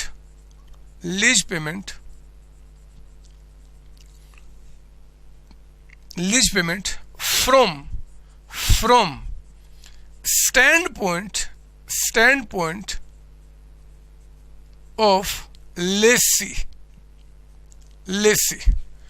Present value of minimum lease payment from standpoint of lessee। मेरी बात सुनना, मैं कुछ आपको यहाँ पे बताना चाहता हूँ मेरे बच्चे। ये जो लिखा ना present value of minimum lease payment from standpoint of Lesi, इसको देखो शॉर्ट में हम कैसे लिखते हैं। प्रेजेंट वैल्यू आ गया पीवी, कैपिटल वर्ड आपका है। मिनिमम लीज पेमेंट यहाँ पे आ जाएगा एमएलपी, और यहाँ पे स्टैंड पॉइंट ऑफ लेसी, तो नीचे में यहाँ लिख दिया हमने यहाँ पे लेसी। मेरे बच्चे एग्जाम में बहुत चांसेस है कि ऐसा वर्ड यूज करें, तो मेरे बच्चे कंफ्यूज ना हो। इसका मतलब क्या होता है सिंपली आपका कि present value of minimum lease payment from standpoint of आपका लेसी। यहाँ पे ध्यान रहे लेसी है, आपको जो यहाँ पे मैंने एक वर्ड लिखा है लेसी, आप इसको अंडरलाइन कीजिए, लेसी आपका यहाँ पे। सर ठीक है सर ये क्या किया आपने? कुछ नहीं बच्चे, कुछ नहीं किया। लेसी जब इस एसेट्स को लेगा, जब प्रिंसिपल जो मेरा है ना, जब इसको लेगा मेरे बच्चे, तो इस लीज पे लिए हुए एसेट्स को अपने बुक में दिखाएगा, वो अपना एसेट्स मानेगा। क्योंकि आप जानते हैं एसेट्स का मतलब जो फ्यूचर में बेनिफिट देगा वो सारे हमारे एसेट्स होते हैं, क्योंकि ये 6 वर्षों तक आपको बेनिफिट देगा। तो ये बंदा जो होगा ना हमारा प्रिंसिपल, ये लीज पे लिया हुआ जो एसेट्स होगा, even though he is not a legal owner, लेकिन ये अपने एसेट्स के रूप में दिखाएगा। अब वो एसेट्स की वैल्यू कितना दिखाएगा, कितना, तो आपको ध्यान देना है। एक तो यहाँ पे वर्ड है लोअर, इसको कीजिए आप अंडरलाइन, लोअर। पता है इसका मतलब क्या? वो कहता है भैया जो भी एसेट्स का फेयर वैल्यू होगा, eight the inception of lease, ये देखो हमारे जब लीज स्टार्ट हुआ था तो एसेट्स का फेयर वैल्यू कितने का था जी, 10 लाख रुपए। या तो वो इस पे रिकॉर्ड करेगा जी, या फिर present value of minimum lease payment from standpoint of Lesi. पर बच्चे इसका मतलब क्या हुआ कि ये जो लेसी जो पेमेंट कर रहा है, ये देखो इनका प्रेजेंट वैल्यू हम कैसे निकाले थे, हमने इसमें इंटरेस्ट को माइनस करके, यानी कि 10 लाख रुपए का अमाउंट आपका। तो ये पहला वाला कहता है कि 10 लाख रुपए, दूसरा वाला भी कहता है कि 10 लाख रुपए, विच एवर इज लोअर आपका, लोअर, तो लोअर क्या हुआ, 10 लाख ही हो गया। सर क्या समझा रहे हो फालतू में, आप बेवकूफ बना रहे हो क्या, दोनों 10 लाख ही तो होगा, इनका प्रेजेंट वैल्यू निकालोगे तो भी 10 लाख, वो भी 10 लाख, दोनों सेम ही तो होगा। सर आपको क्या हो गया, सर क्या हो गया, ठीक बोला आपने बच्चे, यहाँ दोनों सेम आया। कभी कभी अलग आएगा, कभी कभी आएगा और पक्का आएगा। क्यों आएगा, क्या रीजन है, वो भी आगे डिस्कशन करूंगा, लेकिन कभी कभी आएगा। इसलिए जब भी लेसी के बुक में आपको रिकॉर्ड करना होगा तो इन सबका प्रेजेंट वैल्यू निकालोगे। सर कैसे निकालते हैं वो भी सिखाऊंगा, अभी चिंता ना करना, निकालेंगे। और इस जो इसका फेयर वैल्यू बताएगा हम उससे कंपेयर करेंगे, जो भी लोअर होगा उसी पर रिकॉर्ड करेंगे। कैसे, थोड़ा सा सब्र करो, लिखो पहले पॉइंट नंबर 2, यहाँ पे सब कॉन्सेप्ट क्लियर करूंगा, चिंता ना करो। कहता है कि अगला, ये मैं अकाउंटिंग सिखा रहा हूं बच्चे, अकाउंटिंग कैसे कैसे करेगा।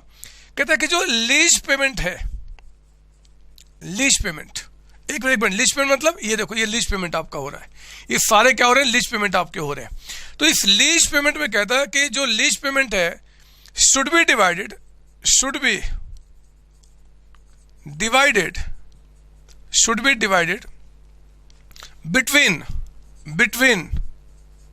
Between finance charge.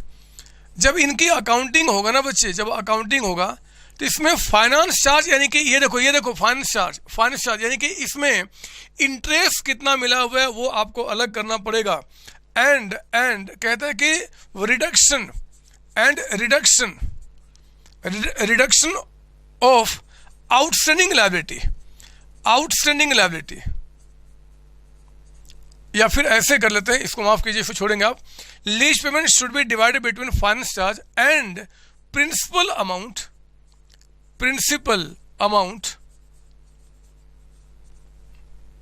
Included in lease rent. मेरे बच्चे, ये जो अमाउंट बनता है ना, ये अमाउंट, इसमें कुछ आपका ये प्रिंसिपल अमाउंट होता है, कुछ इंटरेस्ट होता है। तो जब भी अकाउंटिंग होगा इसमें इंटरेस्ट अलग करना होगा, प्रिंसिपल अमाउंट अलग करना होगा। प्रिंसिपल अमाउंट आपका जो इंक्लूड है लीज रेंट में, उस दो को बीच में आपको डिवाइड करना होगा। थर्ड पॉइंट लिखेंगे आप यहाँ पे, third point, depreciation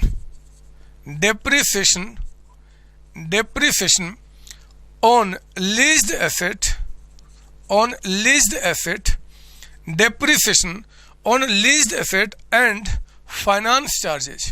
and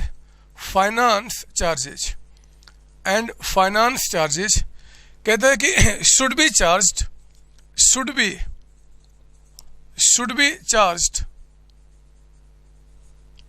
to profit and loss account. ये तो सुन के हंसी आ रही मुझे बात। ये कहता है कि भैया आपने जो एसेट यूज किया है, इसमें जो फाइनेंस चार्ज मतलब जो इंटरेस्ट पे किया उसको प्रॉफिट लॉस में ट्रांसफर करो। हमेशा करेंगे यार, इंटरेस्ट तो हमारे एसेट्स का कॉस्ट का पार्ट ही नहीं होता, ऐसा हमें AS10 कहता है। इंटरेस्ट हमारा एक्सपेंस प्रॉफिट लॉस में जाएगा। और क्योंकि आप अपने बुक में इसको एसेट्स के रूप में रिकॉर्ड कर रहे हो, तो एसेट्स का जो रिकॉर्डिंग हुआ मेरे बच्चे इन दोनों के लोअर प्राइस पे, उस पर आपको डेप्रिसिएशन भी चार्ज करना है। और डेप्रिसिएशन कहाँ जाएगा, प्रॉफिट लॉस अकाउंट में। ये कोई बड़ी बात हो रही है, तो आप प्लीज कॉपी कर लो। एग्जाम में अगर आए अकाउंटिंग ट्रीटमेंट क्या होगा, तो ये 3 बातें आपको समझानी पड़ेंगी। आइए अब मैं आपको 2 कुछ यहाँ पे इंपॉर्टेंट नोट, अब आओ जरा मैं इंपॉर्टेंट नोट बताऊं, एक एक चीज को मैं समझाता हूं यहाँ पे। ये देखो आप यहाँ पे, ये देखो, ये present value of minimum lease payment from standpoint of Lesi, इसका मतलब क्या होता है मेरे बच्चे। इसके पहले ना आपको समझना पड़ेगा, एक तो पहले नोट नंबर 1 लिखो यहाँ पे, मिनिमम लिखिए साथ साथ, बिल्कुल साथ साथ लिखना है। Minimum lease payment from standpoint of Lesi. मेरे बच्चे जरा बताओ, ये हमने इसको क्या बोला था, कैसे शॉर्ट में लिखेंगे। ये देखो, ये हो जाएगा MLP और यहाँ पे हमने लिखा लेसी, लेसी। हमने पीवी नहीं लिखा क्योंकि मैं अभी प्रेजेंट वैल्यू नहीं निकाला, मैं आपको सिखा रहा हूं कि minimum lease payment from standpoint of Lesi कैसे निकलता है। प्रेजेंट वैल्यू बाद में, हम पहले इसको निकालना सीखेंगे। इज इक्वल टू, दिख तो रहा है, अरे दिख तो रहा है, ये देखो लेसी के पॉइंट ऑफ व्यू से जरा बताओ कितना पेमेंट हो रहा है। सर एक तो ये पेमेंट कर रहा है, एक तो ये पेमेंट कर रहा है, मुझे बताओ एक तो ये पेमेंट कर रहा है और एंड में ये गारंटी कितना देने की बात कर रहा है, 20,000 रुपए का अमाउंट। यही है ना बच्चे, अरे बोलो ना हाँ। अरे ये जो आपका जो लेसी है, जरा बताओ वो मिनिमम लीज पेमेंट मतलब कितना लीज पेमेंट कर रहा है। तो सर 1 2 3 4 5 6, एक तो एनुअल जो लीज रेंट है वो पे कर रहा है और 6 वर्षों के बाद आपको क्या पे कर रहा है, वो रेसिडुअल वैल्यू पे कर रहा है। सुनो मेरी बात सर, हाँ सर हाँ। तो वही लिखो ना, यहाँ पे लिखेंगे, यहाँ पे इसका यहाँ पे करेंगे आप कि ये कैसे निकालेंगे जी। तो आपका टोटल आपका लीज रेंट जो आपने पे किया वो प्लस आपने लिखा guaranteed residual value, guaranteed residual value bye जरा बताओ ये गारंटी किसने दिया था। सर लेसी ने या on his behalf, given by lessee और ऑन हिज बिहाफ। तो एक तो minimum lease payment from standpoint of lessee का मतलब होगा कि जो लेसी लीज रेंट पे कर रहा है वो टोटल लिया जाएगा plus guaranteed residual value by lessee और ऑन हिज बिहाफ। सुनो मेरी बात मेरे बच्चे, ऑन हिज बिहाफ, पूरी बात आपको समझना है, दिक्कत नहीं आएगी, मुझे विश्वास है। आए तो मुझसे बात कर लेना, मैं सिंपल शब्दों में बता रहा हूं। जरा बताओ कि ये आपका टोटल कितना पेमेंट कर रहा है, तो एक तो ये पेमेंट कर रहा है जी, और फिर आपका लास्ट में 20,000 पे करने की गारंटी दे रहा है आपका वो। तो ये आपका हो जाएगा minimum lease payment from standpoint of Lesi, short में क्या बोलेंगे, MLP लेसी। एक बात बताओ, हमें यहाँ पे MLP लेसी चाहिए, हमें MLP लेसी चाहिए कि हमें PV प्रेजेंट वैल्यू उसका चाहिए। सर प्रेजेंट वैल्यू चाहिए, तो लिखो यहाँ पे, लिखेंगे आप यहाँ पे, नोट नंबर 1 था, नोट नंबर 2, अगर आपको निकालना है present value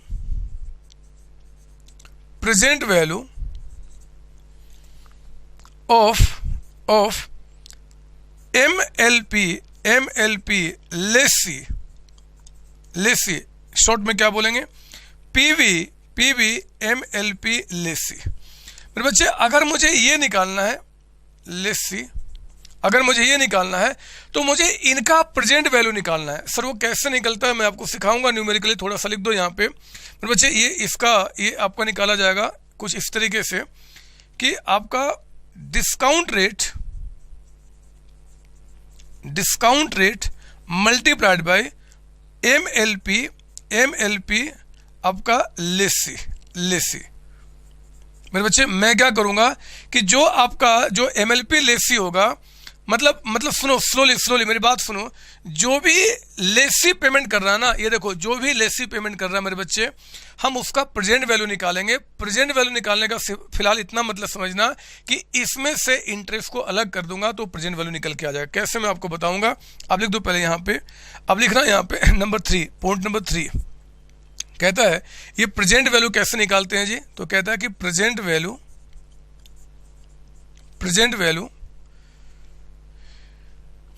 is calculated by multiplying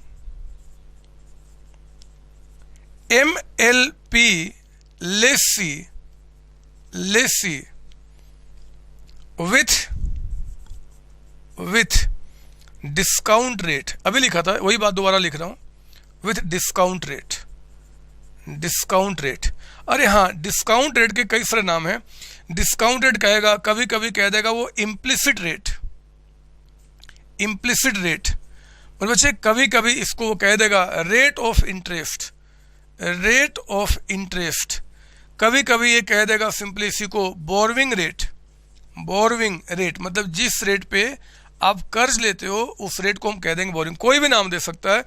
in short simply क्या, जो भी पेमेंट आप कर रहे हो जी उनको हम डिस्काउंट करेंगे, मतलब उसमें इंटरेस्ट का अमाउंट को निकालकर हम उसका कॉस्ट निकाल लेंगे। कॉस्ट यानी कि कैश प्राइस उसी पर रिकॉर्ड किया जाएगा। मैं इसको न्यूमेरिकली अभी समझाऊंगा। और आओ जरा, अब न्यूमेरिकली आ भी गया, पहले ध्यान देना मैंने आपको क्या बताया। रुक जाओ, 2 मिनट शांत कर लो, आप आंखें बंद करो, बिल्कुल आंखें बंद करो, छोड़ो ना, बंद कर लो, रजिस्टर को बंद कर लो। लो मैंने बंद कर लिया, आप भी बंद कर लो, बंद कर दो आप, और बस 2 मिनट शांत होकर मेरी बातें सुनो। सब कुछ भूल जाओ, दुनिया में कुछ नहीं है बच्चे, बात मानो, दुनिया में कुछ भी नहीं है, सिर्फ माया है, मोह है और कुछ भी नहीं है। उन सबको त्याग दो, भूल जाओ दुनिया में कोई और इंसान है। दुनिया में सिर्फ 2 इंसान है, एक आप और मैं, और तीसरा कोई है ही नहीं। न कि कोई मम्मी पापा, ना भाई बहन, ना चाचा चाची, ना नाना नानी, ना कोई दोस्त, कुछ नहीं है। सब माया है, आज है कल सब खत्म हो जाना है। फिर क्यों उसके बारे में सोचो जो हमारे पास हमेशा नहीं रहेगा। हाँ, हमारे पास रहेगा क्या, मैं रहूंगा, आपके पास हमेशा रहूंगा। मैं ब्रह्मा हूं, मैं ब्रह्मा हूं, मैं विष्णु हूं बच्चे, मैं कैसे बताऊं। आज से 8 लाख साल पहले मैं ब्रह्मा जी हुआ करता था, फिर मैं विष्णु जी का उतार लिया। सच बोल रहा हूं, मैं झूठ नहीं बोलता, मेरी बात मानो, मैं झूठ कभी नहीं बोलता। फिर मैं कुछ समय के बाद महेश यानी कि शंकर जी बना, और कुछ समय के बाद देखो ना, मैं आपका सर बन के आया हूं इस बात को बताने के लिए। तो आप भूल जाओ दुनिया में कोई और है, बस मैं हूं और बस मैं हूं। इस सृष्टि को चलाने वाला, इस सृष्टि को बनाने वाला सिर्फ मैं हूं। आप मुझे किसी भी तरीके से राम रहीम मत समझ लेना, मुझे आसाराम बाबू मत समझ लेना, मुझे गीता माता मत समझ लेना। मैं वो अभी एक नया बाबा कोई आया था, क्या बताऊं, वो अभी अपने भूल गया वो नाम, लो नाम भी याद नहीं, पता नहीं कैसी कैसी बीमारी मुझे हो गई है, वो निर्मल बाबा। आप प्लीज वो मुझे मत समझ लेना। मैं कभी नहीं कहता कि आप वो चटनी खाओ, आप समोसे खाओ और आपको कृपा आनी शुरू हो जाएगी, कुछ नहीं। मैं बहुत बड़ा बाबा हूं, बहुत बड़ा, इस संसार को बनाने वाला बाबा हूं बच्चे। मेरी बात सुनो, मेरी बात सुनो, दिमाग बिल्कुल यहां पे आएगा और कहीं नहीं जाएगा। सुनो मेरी बात सुनो, मेरी बात सुनो। मैं कोई कह रहा हूं कि एक बात बताओ, नहीं पढ़ना, छोड़ो इसको, नहीं पढ़ना, मेरी बात सुनो बस। आप बताओ, लेसी जो है, लेसी ये प्रिंसिपल, ये जो कंप्यूटर उसने लिया है उसको बुक में रिकॉर्ड करना चाहता है, वो बुक में कितने पे दिखाए, कितने पे। तो हमारा AS19 कहता है भैया आज पता करो बुक का फेयर, आपके कंप्यूटर का मार्केट में फेयर वैल्यू कितना है। तो हमने पता किया कि मार्केट में आपका वो 15 लाख रुपए का है। फिर वो कहता है जरा पता करो कि आपने जो पेमेंट कर रहे हो, आप जो पेमेंट कर रहे हो यहाँ पे, इनकी आज की वैल्यू क्या है। मतलब इसमें से डिस्काउंट हटा, इंटरेस्ट हटा दो, आज की वैल्यू निकल के आ जाएगा। सर कैसे हटाएंगे, हम आगे सीखेंगे, चिंता ना करो, लेकिन हटाओ और निकल के आए। तो हमने क्या किया, इनका देखा आज की वैल्यू 10 लाख रुपए, तो फेयर वैल्यू मार्केट में 15 लाख रुपए है, लेकिन आपने सामान 10 लाख में लिया, तो 10 लाख रुपए आपकी कॉस्ट है। 10 पे दिखाएंगे, लोअर वैल्यू पे, लोअर वैल्यू पे। अगर मान लो फेयर वैल्यू 8 लाख रुपए है, मतलब उसकी वैल्यू ही 8 लाख रुपए है, और आप गलती से उसको 50 लाख रुपए में लेकर आओगे, तो अकाउंट थोड़ी इसकी जिम्मेदारी लेगा कि भैया 50 लाख रुपए दिखाओ। आपकी गलती, आप बेवकूफ बना रहे हो। इसका मतलब 8 लाख का सामान कोई 50 लाख में क्यों परचेज करेगा, और परचेज किया भी तो शायद आप मतलब निर्मल बाबा के कोई रहे हो गया और दूसरा कोई रीजन नहीं रहा होगा। तो हम इनमें से लोअर पे दिखाएंगे, बात खत्म हो गई।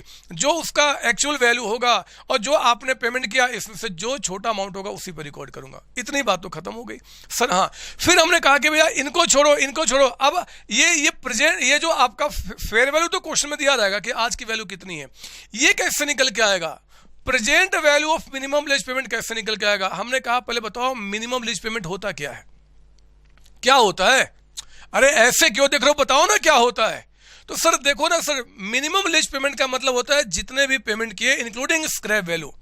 जो स्क्रैप वैल्यू आप पेमेंट कर रहे हो 6 साल के बाद, जो आपने गारंटी दिया था वो भी उसमें कवर होगा सर। तो इतने सारे पेमेंट कर रहे हो, इन सारे पेमेंट की आज की वैल्यू निकाली जाएगी, इन सारे पेमेंट की आज की वैल्यू निकाली जाएगी। मेरे बच्चे वो कैसे निकालेंगे हम बताएंगे, लेकिन ये निकाला जाएगा। तो हमने क्या किया, हमें प्रेजेंट वैल्यू निकालना है। मिनिमम मतलब जो भी आप पेमेंट कर रहे हो उसकी आज की वैल्यू, मतलब डिस्काउंट को माइनस करने के बाद, यही तो बताया। अब उसी को मैंने नोट में समझाया कि देखो जी, MLP लेसी का मतलब होता है ये चीज, ये का मतलब क्या हो गया, आपका जो लीज रेंट पे कर रहे हो, लीज रेंट आपका हो गया 1 2 3 4 5 6, और जो आपका गारंटेड रेसिडुअल वैल्यू आपका है बाय लेसी और ऑन बिहाफ, आपने गारंटी 20 का दिया था, उसको हमने ऐड किया। अब ये इसी का हमने एक नाम दे दिया MLP लेसी। हाँ, हमने पीवी नहीं निकाला क्योंकि अभी तक हमने उसका प्रेजेंट वैल्यू नहीं निकाला। अब यहाँ लिखा present value of MLP lessee, तो क्या होगा, discount rate into MLP lessee. इन सबको जो हम पेमेंट कर रहे हैं उसको हम डिस्काउंट करेंगे। डिस्काउंट करने का मतलब कि उसमें इंटरेस्ट अलग करेंगे, और कैसे किया जाएगा मैंने थोड़ा सा लिखाया, इसी बात को मैं अब आगे समझाऊंगा। बताओ क्या दम है इसके अंदर में, क्या दम है? सर इसमें दम नहीं है, लेकिन सर जो आप अपने आप को ब्रह्मा बोलते हो ना विष्णु, ये सर गंदा लगता है। मैं लगने दो ना, ब्रह्मा जी जब जन्म लिए थे तब थोड़े उन्होंने बोला था कि मैं ब्रह्मा जी हूँ। कृष्ण भगवान जन्म लिए थे थोड़े बोला था कि कृष्ण भगवान हूँ। लोगों ने माना भगवान है, मानना मुझे भी, मैं भी भगवान हूँ। देना जितनी प्रॉपर्टी आपके घर में है, माँ बाप की, भाई बहन की, आपके चाचा चाची की, सारी प्रॉपर्टी मुझे दान कर दो। मैं भगवान हूँ, मैं भगवान हूँ, सब कुछ मैंने तो आपको दिया है, तो आप मुझे वापस क्यों नहीं कर सकते? सब कर दो। जितने आपने नहीं, आपके बगल में जितने लोग होते होंगे उनकी भी प्रॉपर्टी मेरे नाम पे कर देना। बस मैं भगवान हूं, मैं खुश रहना चाहता हूं, आप भिखारी बन जाओ, क्या जाता है? ओहो सर, पता नहीं कैसे कैसी बातें करते हो। मिटा दो इसको, मैं छोड़ो मेरी बात को, इसको मिटा दो सर, मिटा दो सर, मिटा दो।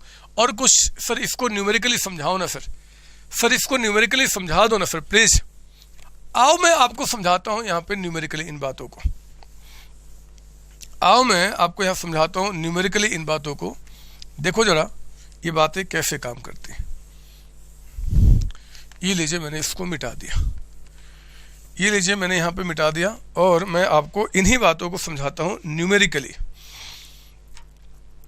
आओ जरा एक क्वेश्चन लिखेंगे मेरे साथ। यहाँ पे एक एग्जाम्पल खास मैंने बनाया है, एग्जाम्पल नंबर 1। इसमें जितने सारे एग्जाम में क्वेश्चन आ सकते हैं ना बच्चे, उसको बुक में लिखने के बजाय मैंने क्या किया, एग्जाम्पल ग्रुप में आपको करा देना, बस यही मैंने सोचा हुआ है।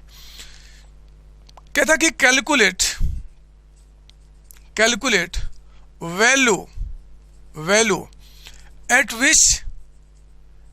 विच लीज्ड एसेट, लीज पे लिया हुआ एसेट will be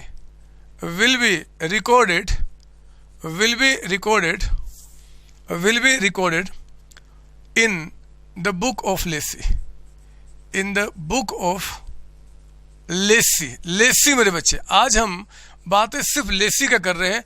आज कोई भी बात हम लेसर का नहीं करेंगे, क्योंकि लेसर में कई सारी बातें और जुड़ जाती हैं। हम सिर्फ लेसी की बातें कर रहे हैं। लिखो यहाँ पे, कहता है कि यहाँ पे एनुअल लीज रेंट, हर एक साल जो लीज रेंट आपको पे करना है वो कहता है ₹50,000, 50,000 रुपये एनुअल है बच्चे, हर एक साल। कहता है कि जो लीज पीरियड है, ये लीज पीरियड कहता है कि आपका यहाँ पे 5 ईयर्स का है, 5 साल का, 5 ईयर्स का आपका। और कहता है कि गारंटेड रेसिडिवल वैल्यू बाय लेसी ने जो गारंटी दिया है, मैं इसको ऐसे तो शॉर्ट में आप बुरा ना माने तो GRV, गारंटेड रेसिडिवल वैल्यू। और हाँ, GRV किसने दिया है जी, किसने दिया है? लेसी। तो यहाँ पे शॉर्ट में छोटा सा लेसी, ऐसे शॉर्ट फॉर्म एग्जाम यूज करता है। तो लेसी ने गारंटी दिया यहाँ पे, मान लो कहता है आपका ₹25,000 का, लेसी ने दिया आपका, यहाँ पे लेसी ने दिया है। फिर कहता है कि आपका फेयर वैल्यू ऑफ एसेट जो है, एसेट की फेयर वैल्यू यहाँ कहता है ₹2 लाख। ध्यान दीजिए हमने क्या बताया था, फेयर वैल्यू और आपका पीवी एमएलपी लेसी लोअर को रिकॉर्ड किया जाएगा। और कहता है इम्प्लिसिट रेट ऑफ इंटरेस्ट, मतलब जिस रेट से ये डिस्काउंट किया जाएगा, मतलब जो बोरविंग कॉस्ट है मेरे बच्चे, वो कहता है मान लो यहाँ पे 14% पर एनम है, 14%। बोलता बताओ आप इसकी रिकॉर्डिंग कैसे करोगे? आप प्लीज़ कॉपी कर लो, मैं आपको बता रहा हूँ कि हम कैसे निकालते हैं पीवी एमएलपी लेसी। और हाँ, आपके हाथ में कैलकुलेटर होना चाहिए, क्योंकि सारी कहानी हम लोग क्या करेंगे, कैलकुलेटर पर ही कहेंगे। शुरू करता हूँ मैं यहाँ पे, लिखिए मेरे साथ सॉल्यूशन। मेरे बच्चे आप देखो, लेसी के बुक में जो रिकॉर्ड किया जाएगा उसको जानने के लिए 2 प्राइस हमें जानना है। एक जानना है हमारा उसका फेयर वैल्यू कितना है, जो क्वेश्चन बता रहा है जी आपको, फेयर वैल्यू 2 लाख रुपए। और निकालना PV MLP lessee, present value of minimum lease payment by lessee, है ना, तो वो कैसे निकालेंगे? लिखो मेरे साथ यहां पे, कंप्यूटेशन ऑफ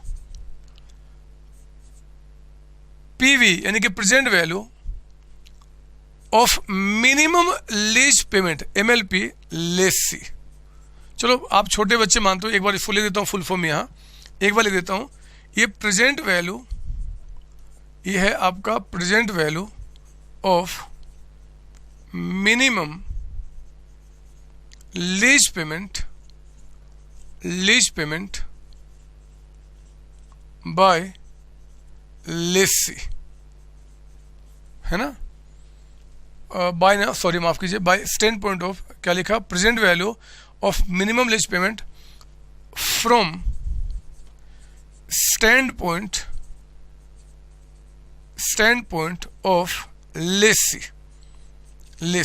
आइए मैं आपको बताऊं ये कैसे निकालते हैं। देखो कैसे निकाला जाएगा। आपने एक काम करो, लिखो यहां पे ईयर, जरा बताओ लीज एग्रीमेंट कितने साल का है? 5 साल का। 1 2 ऐसे कर दो, ईयर एंड कर दो और क्लियरिटी आ जाएगी। ईयर एंड मतलब 5 वर्ष आपको पे करना ना, तो फर्स्ट ईयर के एंड में सेकेंड, ये मानते हैं कि हम एंड में पे करते हैं लीज आपका 3rd 4 5 5 साल। और देखो 5 साल तक तो हमें ये 50-50 पे करना है, और 5 साल के बाद हमें रेसिडुअल कितना देना है? 25,000। तो मेरे बच्चे 5 साल के बाद 3 4 5 और 5 साल के बाद फिर हमें क्या करना है जी? उनको रेसिडुअल वैल्यू भी देना है। लिखो यहाँ पे, आपका लिखेंगे यहाँ पे लीज रेंट। बताओ पहले साल कितना? 50,000, दूसरे साल 50,000, तीसरे साल 50,000, 4th ईयर में भी 50,000, 5th में भी 50,000, और 5th ईयर के एंड में और कितना मुझे देना पड़ेगा? 25,000। तो ये रहा 25 रेसिडुअल वैल्यू आपका है। रेसिडुअल लिख दो शॉर्ट में, रेसिडुअल वैल्यू आपके लिए RV, ठीक है ना। अब ना मैं यहां पे क्या करूंगा? डिस्काउंट रेट, मतलब देखो इसको डिस्काउंट रेट कैसे करते हैं? डिस्काउंट रेट क्या रेट बता रहा आपको? 14% पर एनम, आपका 14% के हिसाब से। आपको कभी डिस्काउंटिंग करने आता है क्या? डिस्काउंटिंग करने आता है क्या? सर नहीं आता सर, सिखाओ ना हमें। तो कैलकुलेटर अपने हाथ में रखो, अपने हाथ में, और देखो मैं डिस्काउंटिंग सिखा रहा हूं कैसे किया जाता है। आप एक काम करो, जरा बताओ रेट ऑफ डिस्काउंट कितना है? 14%। देखो मैं क्या करूंगा बहुत फास्ट तरीके से, आप पहले 100 लिखो अपने कैलकुलेटर में, 100। मैं यहां बता देता हूं, आपने ऊपर में क्या लिखा जी? 100 लिखा। अब 100 को आप डिवाइड करो सर किससे? 114 से, और 114 का मतलब हो गया 100 और जो आपका डिस्काउंट रेट है यानी कि 114 आपका। तो मैंने क्या किया? Divide by 114 is equal to आया होगा 0.877 समथिंग। आ रहा बच्चे? सर हाँ। तो मेरे बच्चे ये आपने क्या किया? इसको फिर किया आपने इज इक्वल टू, और जो वैल्यू आ रहा ना उसको यहां लिखो, आप यहां लिखो 0.877। हम एक काम करेंगे, कुछ एग्जामिनर ना बताए तो पॉइंट के बाद 3 फिगर तक का हम डेसिमल लेके चलेंगे। एग्जाम में बहुत चांसेस है कि ये वैल्यू आपको बता देगा, क्वेश्चन और सिंपल कर देगा। ना बताया तो पॉइंट के बाद 3 लेके चलना, इससे 4 5 6 भी हम लेके चल सकते हैं, बस 3 ही लेके चलना, यही एडवाइजेबल आपका होता है। या फिर अगर आप इसको 4 तक करना चाहो, पॉइंट के बाद अगर 4 फिगर, तो देखो ना क्या निकल के आ रहा है। आप कुछ भी कर सकते हो, कोई मार्क्स नहीं काटेगा। वो एग्जैक्ट जितने हम पॉइंट के बाद फिगर लेंगे उतना एग्जैक्ट हो रहे हैं, उतनी अच्छी बात है। तो 0.8771, तो मैं काम करता हूं, अगर 4 फिगर लूंगा तो 1 के जगह पे मैं यहां पे 2 कर दूंगा। सर क्यों करूंगा? क्योंकि चेक करो 1 के बाद देयर इज 9 है, 1 के बाद 9 है। जब राउंडिंग अप होगा मेरे बच्चे, तो 1 के बाद अगर 5 होता या उससे ज्यादा होता तो मैं आगे जाता हूं, और 5 से कम तो पीछे पड़ा तो है। 4th 5वीं क्लास में राउंडिंग अप करना, वही बातें सिखा रहा हूं। तो ये हमारा निकल के आ गया आपको इतना। पॉइंट के बाद 3 भी ले सकते हो, 4 भी, आपकी मर्जी। अच्छा अब अगले साल का लिए क्या करना? अगले साल के लिए ध्यान देना, ये आपका जो वैल्यू आएगा, ये वैल्यू जो आएगा ये आपका फर्स्ट ईयर की वैल्यू आ गया। फर्स्ट ईयर के आगे की वैल्यू आपका। जब आपको सेकेंड ईयर की वैल्यू निकालना, सेकेंड ईयर का, तो ध्यान देना सेकेंड ईयर के लिए पहले आप एक बार इनटू प्रेस करो। सेकेंड ईयर के लिए इसी में क्या करो, पहले इनटू प्रेस करो और फिर प्रेस करो इज इक्वल टू, फिर प्रेस करो इज इक्वल टू। तो अब जो वैल्यू आया होगा आपके कैलकुलेटर में वो आया 0.769 और देखो 4 है लेकिन 4 के बाद 6 है तो हमें 5 लिखना पड़ेगा, क्योंकि 4 के बाद जो फिगर है अगर 5 है उससे ज़्यादा होता तो आगे और पीछे तो कम निकल के आएंगे। आई बात समझ में कैसे निकाल रहा हूँ सर, थोड़ा थोड़ा दोबारा समझा दूंगा, पर लिखते चलो। अब यहाँ पे ये निकल के आया मेरे बच्चे। अब जो वैल्यू आ गया ना, अब जो वैल्यू आ गया, ये वैल्यू आ गया आपका सेकेंड ईयर की वैल्यू। ये स्टेप दिखा रहा हूँ, पहला स्टेप, फिर आपने ये किया दूसरा, तो पहले साल का आ गया वैल्यू, फिर into is equal to second year का। अब हमें थर्ड ईयर का निकालना, थर्ड ईयर का। सुनो, थर्ड ईयर ऑनवर्ड वैल्यू को निकालने के लिए सिर्फ आपको यहाँ पे इज इक्वल टू प्लेस करना है। अब इज इक्वल टू प्रेस करो, ये आपका आ गया होगा, यहाँ पे इज इक्वल टू प्रेस किया तो थर्ड ईयर की वैल्यू, थर्ड ईयर, और वो आपका निकल के आ रहा है यहाँ पे 0.6749। तो 49 के बाद 7 है ना, तो 10 यानी कि 50 हो जाएगा बच्चे, 6750 ये निकल के आपका आया। चौथे साल के लिए फिर से इज इक्वल टू, तो आपका आ गया 0.5921, फिर इज इक्वल टू, तो आपका आ गया 0.5194 राउंडिंग अप में, और क्योंकि ये भी पांचवा ही है तो ये सेम लिखना होगा बच्चे, 0.5194 आपका। ये हमने क्या किया, डिस्काउंटिंग वैल्यू निकाल दिया, डिस्काउंटिंग वैल्यू। आई बात समझ में? अरे बात समझ में आई? सर ये चीज, सर ये क्या किया आपने, 3 के बाद फिर क्या किया, फिर से इज इक्वल टू, तो फोर्थ ईयर की वैल्यू, फिर इज इक्वल टू, तो फिफ्थ ईयर की वैल्यू, अब सारी वैल्यू निकल के आ जाएगी। फर्स्ट ईयर की वैल्यू ये हो गया, सेकेंड ईयर का डिस्काउंटिंग वैल्यू ये हो गया, थर्ड ईयर का डिस्काउंटिंग वैल्यू ये हो गया। आप इसको नोट कर लो अगर आपको दिक्कत हो रही है तो, फोर्थ ईयर का और 5वें साल का, ये 5 साल का आपने वैल्यू को निकाल दिया। सर एक बार दोबारा दिखाओ ना कैसे आपने निकाला। आओ जरा, मैं आपको दिखाता हूँ। फिर से लो कैलकुलेटर अपने हाथ में, कैलकुलेटर हाथ में, जान समझ गए तो भी लेना है, नहीं समझे तो भी लेना है। हाथ में पहले कैलकुलेटर लो अपना, यहाँ पे लिया। सर बताओ, तो हमने कहा कि पहले आप एक काम करो, पहले आपको बताओ डिस्काउंटेड क्या है। तो सर डिस्काउंटेड यहाँ पे आपका, सर डिस्काउंटेड यहाँ पे 14% है। तो आप पहले लिखो 100 ऊपर में और डिवाइड बाय 114। लिख लिया आपने, लिख लिया आपने सर? हाँ, is equal to, is equal to, ये पहले साल के आगे का डिस्काउंट रेट आ गया बच्चे, डिस्काउंटेड। सुनने मेरी बात सर? हाँ, सेकेंड ईयर का वैल्यू को निकालने के लिए सिर्फ, सेकेंड ईयर के वैल्यू को निकालने के लिए सिर्फ पहले आपको इनटू प्रेस करना है, इनटू प्रेस करना है और फिर इज इक्वल टू, ये सेकेंड ईयर की वैल्यू आ गई।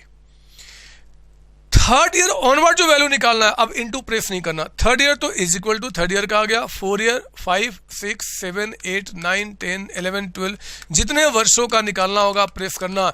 अगर आपको ये पता करना है कि हम जब तक जिंदा रहेंगे तब तक वो वैल्यू क्या आएगा, करते रहना जिंदगी भर ऐसे ऐसे, वो आगे की वैल्यू बताते जाएगा। ये कभी नहीं रुकेगा, कभी नहीं रुकेगा बच्चे, ये आते जाएगा, आते जाएगा, तब तक जब तक कि आप शून्य ना हो जाओ या ये शून्य ना हो जाए। सर क्यों गंदी बातें करते हो? नहीं करता, मैं समझा रहा हूं कि मतलब ऐसे निकालते हैं। सर ये क्या किया आपने, अभी बता दूंगा इसका मतलब क्या निकल के आया। तो बच्चे अब ना ये काम करो, अब लीज रेंट को इससे मल्टीप्लाई करके अब आप निकालेंगे पीवी MLP लेसी। लेसी के पॉइंट ऑफ व्यू से जो पीवी MLP था उसका हम डिस्काउंट प्रेजेंट वैल्यू निकाल रहे बच्चे।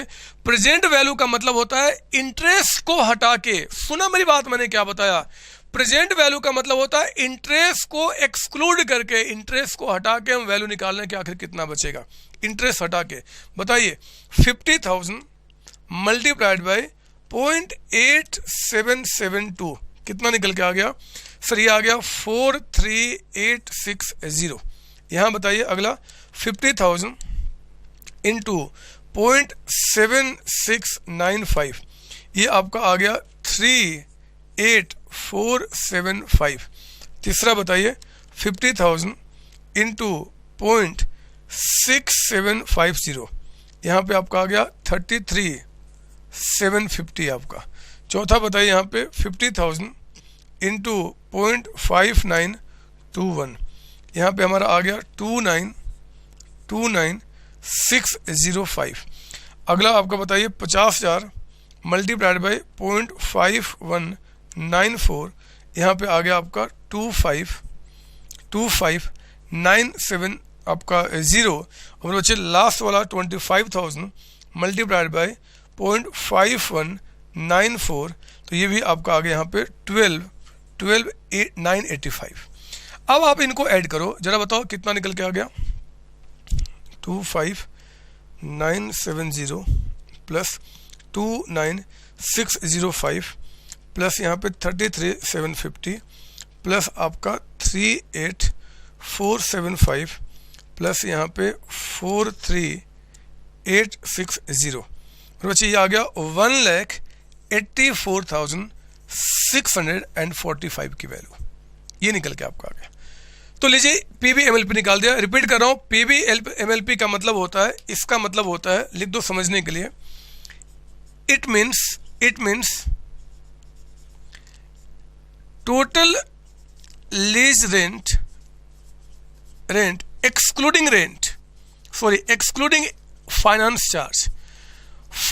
चार्ज मतलब इंटरेस्ट को छोड़कर मेरे बच्चे वैल्यू निकल के आएगा।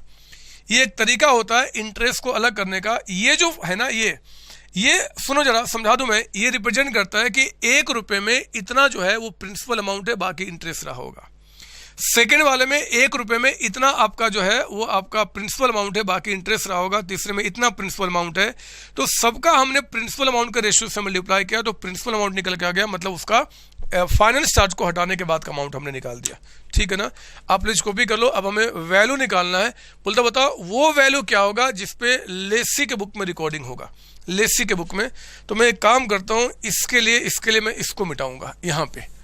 मुझे अभी इसको नहीं हटाना, मुझे इसके बारे में कुछ समझाना है आपको। लिखिए यहाँ पे, लिखेंगे इसके बाद आपका, इसके बाद value at which asset will be recorded in the book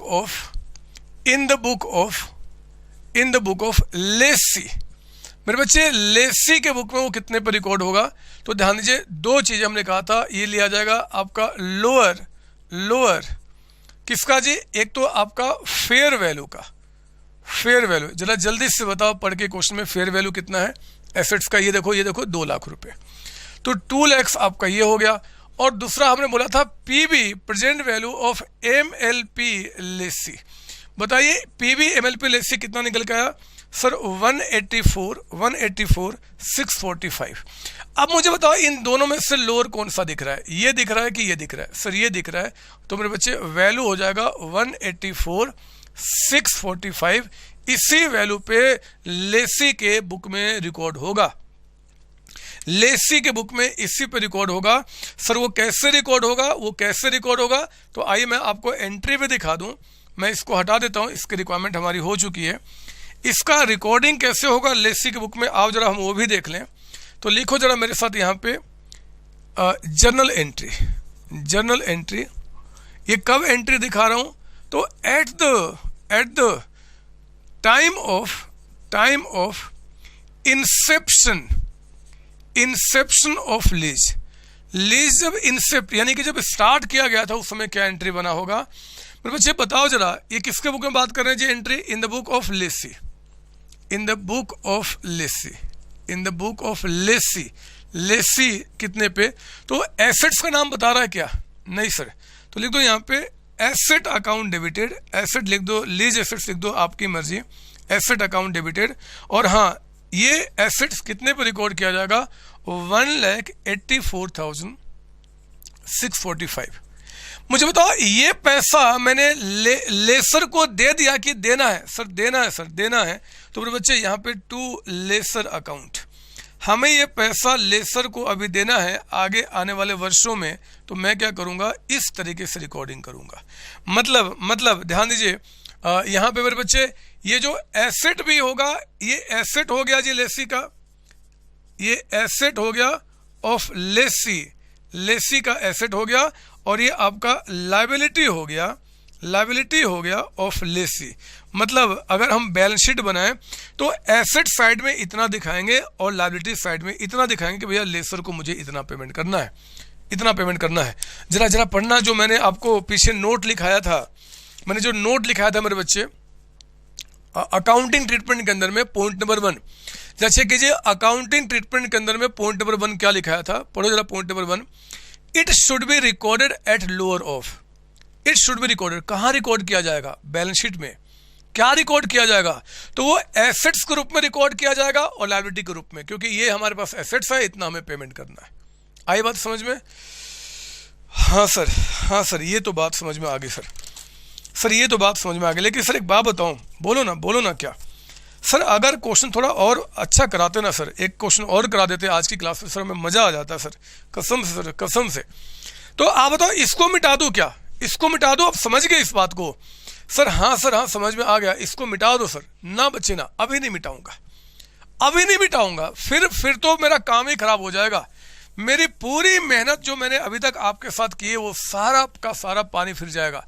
आप एक बात बताओ, ईमानदारी से, झूठ नहीं, आप मुझे मैसेज करके भी बता सकते हो, कॉल करके भी बता सकते हो, ईमानदारी से बताना कि ये जो एस है, जो एस 19 है, सचमुच में टफ है क्या? बोलो ना, सचमुच में टफ है क्या? नहीं सर, नहीं, ये टफ नहीं सर, आप झूठ मूठ का कहानी सुनाए थे ना बच्चे ना, झूठ मूठ की कहानी नहीं सुनाए थे, सच्चाई बता रहा हूँ। अगर ये सच ना होता ना, लोग इसको टफ ना मानते, तो ये कहाँ नहीं पढ़ाया जाता? कौन सा प्रोफेशनल लेवल है जिसमें नहीं पढ़ाया जाता? वो इंटर हो चाहे वो फाइनल हो, सब जगह पढ़ाया जाता है बच्चे, आपके लिए सब जगह पढ़ाया जाता है। इंस्टीट्यूट कहता है कि बच्चों को समझ में नहीं आता, ये दोबारा पढ़ाओ, कुछ है नहीं पढ़ाने के लिए, कुछ है नहीं मुझे पढ़ाने के लिए, मैं करूँ तो क्या करूँ, मैं करूँ तो क्या करूँ, करूँ तो मैं क्या करूँ? सर एक क्वेश्चन करा दो बस, और कुछ मत करो सर आप। चलो फिर आओ, एक एग्जाम्पल नंबर और, एग्जाम्पल नंबर 2, एग्जाम्पल नंबर 2 कहता है कि COC लिमिटेड, नाम तो सुना ही होगा, कॉन्सेप्ट ऑनलाइन क्लासेस। कौन ये आपके खून में बस गया है बच्चे, ये खून में बस गया है, ये आप अपने खून से इसको अलग नहीं कर सकते, नहीं कर सकते। COC लिमिटेड एक्वायर्स, लिखिए यहाँ पे एक्वायर्स, एग्जाम में आए हुए क्वेश्चन है ये। Acquires a machine on lease, on lease on 1/4/2017। लिखो यहाँ पे, कहता है कि लीज टर्म यानी कि जो पीरियड बता रहा है लीज का, वो कहता है आपका यहाँ पे lease term covers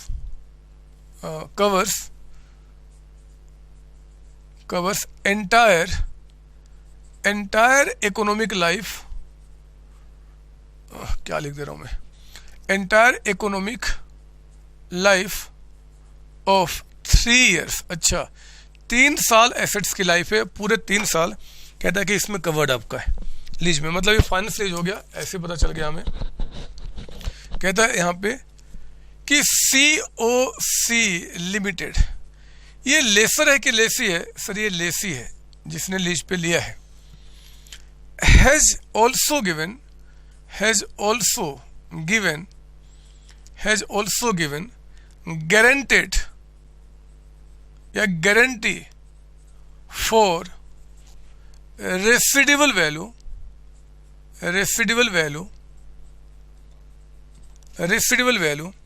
of ₹5,000, of ₹5,000, 5,000 की गारंटी उसने दिया है जी।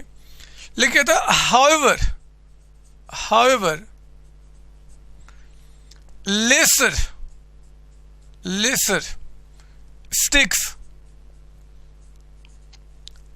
sticks to residual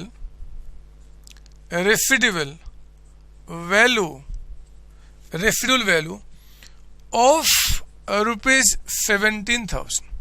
ओहो, एक मिनट, अरे लेसी कहता है कि भैया हम तो 5 देंगे, लेकिन लेसर कहता है कि ना हम तो 17 रियलाइज करेंगे। 17,000 देख रहे हो, ये जोश में कब आता है?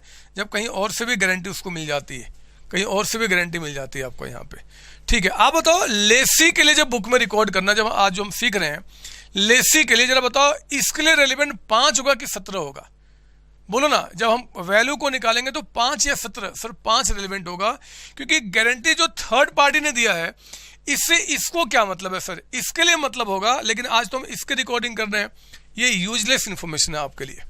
और कहता है क्वेश्चन में कि जो आपका फेयर वैल्यू है, फेयर वैल्यू ऑफ एसेट, बच्चे ये कहता है आपका ₹2,35,500। लिखो यहाँ पे, कहता है कि इम्प्लिसिट रेट ऑफ इंटरेस्ट,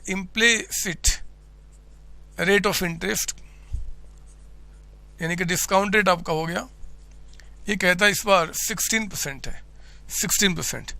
बोलता है कि calculate value at which asset will be recorded.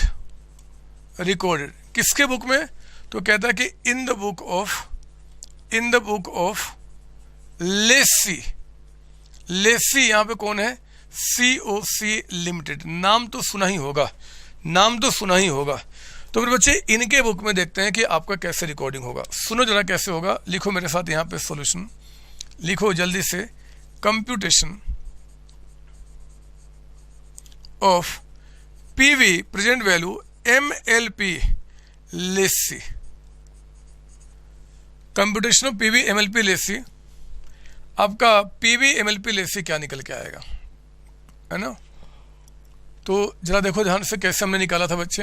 एक तो ईयर लिखिए यहाँ पे, कितने वर्ष हैं? सर 3, 1 2 3 और फिर यहाँ पे 3, ठीक है ना? ठीक है बच्चों। सर हाँ, तो ईयर हो गया 1 2 3 3 आपका। अब जरा बताओ यहाँ पे आपका लीज रेंट पहले साल में कितना है? सर आपने लीज रेंट तो लिखा है नहीं सर। हाँ, नहीं लिखा? क्या बात करते हो सर? हाँ सर, लिखा ही नहीं है। क्या बात करते हो? लीज रेंट मैंने छोड़ दिया, क्या लिखना? लीज रेंट तो मैंने छोड़ दिया। ओहो, कितना लीज रेंट है बताओ जरा, फिर आप ही बता दो। सर लीज रेंट आप बताओ ना कितना लेना। सर ले लेते हैं यहाँ पे 80,000। अब मैं क्या करूँ, छूट गया, गलती से लिखना बच्चे। मुझे इसको समझाना था, मैं जोश में आ गया। एक लाइन लिख दो और क्वेश्चन में यहाँ पे कि इसका लिख देना, इसके यहाँ जगह बना के मैं यहाँ लिख देता हूँ। लीज रेंट पर एनम ये कहता है रुपीज, मान लो कितना ले लो बताओ,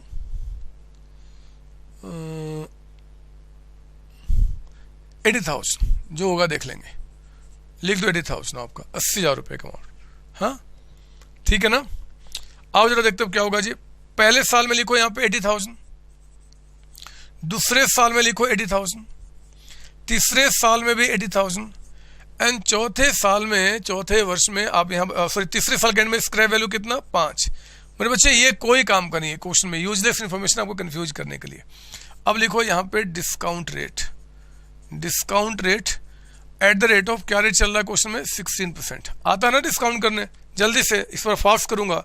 100 डिवाइड बाई 116 ये आ गया। अगर 4 फिगर लूँ मैं 0.8621 हो जाएगा। फिर into is equal to, second time में सिर्फ इंटू प्रेस करना है, 7432 हो जाएगा। और फिर इज इक्वल टू ये 0.6406 हो जाएगा। यही यहाँ पे आपका, सॉरी यहाँ पे 4 लेना हमने, 6.06 7 हो जाएगा मेरे बच्चे, 7 हो जाएगा ये। और यहाँ पे भी 0.6407 आपका। अब निकालो प्रेजेंट वैल्यू PV, क्या निकल के आ रहा है आपका? इसको हम बोलेंगे PV MLP लेसी। बताओ जी कितना आ गया? तो लास्ट वाला पहले कर लेता हूँ, इंटू 5000 ये आ गया मेरे बच्चे यहाँ पे 3203। यहाँ बताओ 80,000। आप चाहते हो ना, सुनो एक बार, एक चीज़ और सुन लो। आप चाहो तो यहाँ पे इन दोनों का करके 85 लिख सकते हो। आप चाहो तो 85, क्योंकि दोनों में सेम मल्टीप्लिकेशन हो रहा है तो 85 कर सकते हो। बट कोई बात नहीं, अगर हमने अलग से किया है तो अलग से देख लेते हैं। 6407 ये आ गया आपका 51256। ऊपर वाला बताइए 80,000 इंटू 0.7432 ये आ गया मेरे बच्चे यहाँ पे 59456। और यहाँ जरा आ जाओ 0.8621 मल्टीप्लाइड बाई 80,000 ये आपका आ गया 68968 का अमाउंट आपका। अब इनको आप ऐड करो, यही हो जाएगा PV MLP लेसी। इसको बार बार लिखो, बार बार जितने बार लिखोगे दिमाग में बैठेगा, हाथ भी काम करेगा। तो प्लस 59456 प्लस 51 256 और प्लस 3203। मेरे बच्चे अमाउंट आ गया 182,883 आपका। तो जरा बताओ वैल्यू कितना आएगा बुक में, value of asset, value of asset कितना रिकॉर्ड किया जाएगा इन द बुक ऑफ लेसी। मेरे बच्चे ये लोअर वैल्यू होगा, लोअर किसका जी? तो आप जरा बताओ पहले इसमें लोअर निकालते समय आपका फेयर वैल्यू कितना है, फेयर वैल्यू 2,35,500। अच्छा बताओ आपका ये कितना निकल के आया 182,883। बताओ लोअर क्या निकल के आ रहा है, लोअर बताओ कितना निकल के आया सर 182,883 आपका। लीजिए काम पूरा हो गया रिकॉर्डिंग मेरे बच्चे, हो गया रिकॉर्डिंग। हमने आपको यहाँ बता दिया कि आपके लेसी के बुक में भी कैसे इसके रिकॉर्ड की जाएंगे, कैसे रिकॉर्ड किया जाएगा। मैं क्वेश्चन थोड़ा सुधार लूँ, जब मैं इसको कभी बाकी बच्चों को कराऊँ तो दिक्कत ना है, या क्वेश्चन लिखूँ तो 80,000 था ना लीज रेंट पर एनम आपका ₹80,000। ठीक है, आप प्लीज कॉपी कर लो। सर हो गया सर, ये तो कॉपी हो गया सर, ये तो सर कॉपी हो गया। तो ठीक है बच्चे, ठीक है। देखो आज मैं क्लास को यहीं पर रोकूंगा, लेकिन लीज अभी खत्म नहीं हुआ है, अभी तो शुरू हुआ है। सर ऑपरेटिंग लीज खत्म हो गया क्या? नहीं बच्चे नहीं, ये भी अभी खत्म नहीं हुआ है। जरा एक बार काम करना, जरा पढ़ो। आपको जो मैंने अकाउंटिंग ट्रीटमेंट लिखाया था तो वहां पे पॉइंट नंबर 2 कुछ हुआ करता था। पॉइंट नंबर 2 पढ़ना, जरा क्या था पॉइंट नंबर 2? पढ़ो जल्दी से, जल्दी देखेंगे। फाइनेंस लीज की अकाउंटिंग जो लेसी की बुक में लिखाया था अकाउंटिंग ट्रीटमेंट, उसका पॉइंट नंबर 2 उसमें था लीज पेमेंट को हमें डिवाइड करना होगा फाइनेंस चार्ज में, और आपका प्रिंसिपल अमाउंट कितना है, और डेप्रिसिएशन भी हमें चार्ज करना पॉइंट नंबर 3 के मुताबिक। ये कैसे होगा, इसकी अकाउंटिंग कैसे होगी, फिर हमारा जो वो क्या नाम है लेसर है उसके बुक में कैसे रिकॉर्डिंग होगी, फिर हम लोग बात करेंगे अभी आपका ऑपरेटिंग लीज की अकाउंटिंग कैसे होगी, और साथ ही साथ हम बात करेंगे बच्चे आपका लीज पे कोई एसेट्स बेचा और हमने रिटर्न बैक कर लिया। मतलब सर चिंता ना करो, सारी बातें समझाऊंगा। आज की क्लास बस यहीं रोकूंगा, अगली क्लास में मिलूंगा इसके आगे की बातें करने के लिए। तब तक आप सबको bye bye tata, bye bye tata. Thank you बच्चों, थैंक यू जी।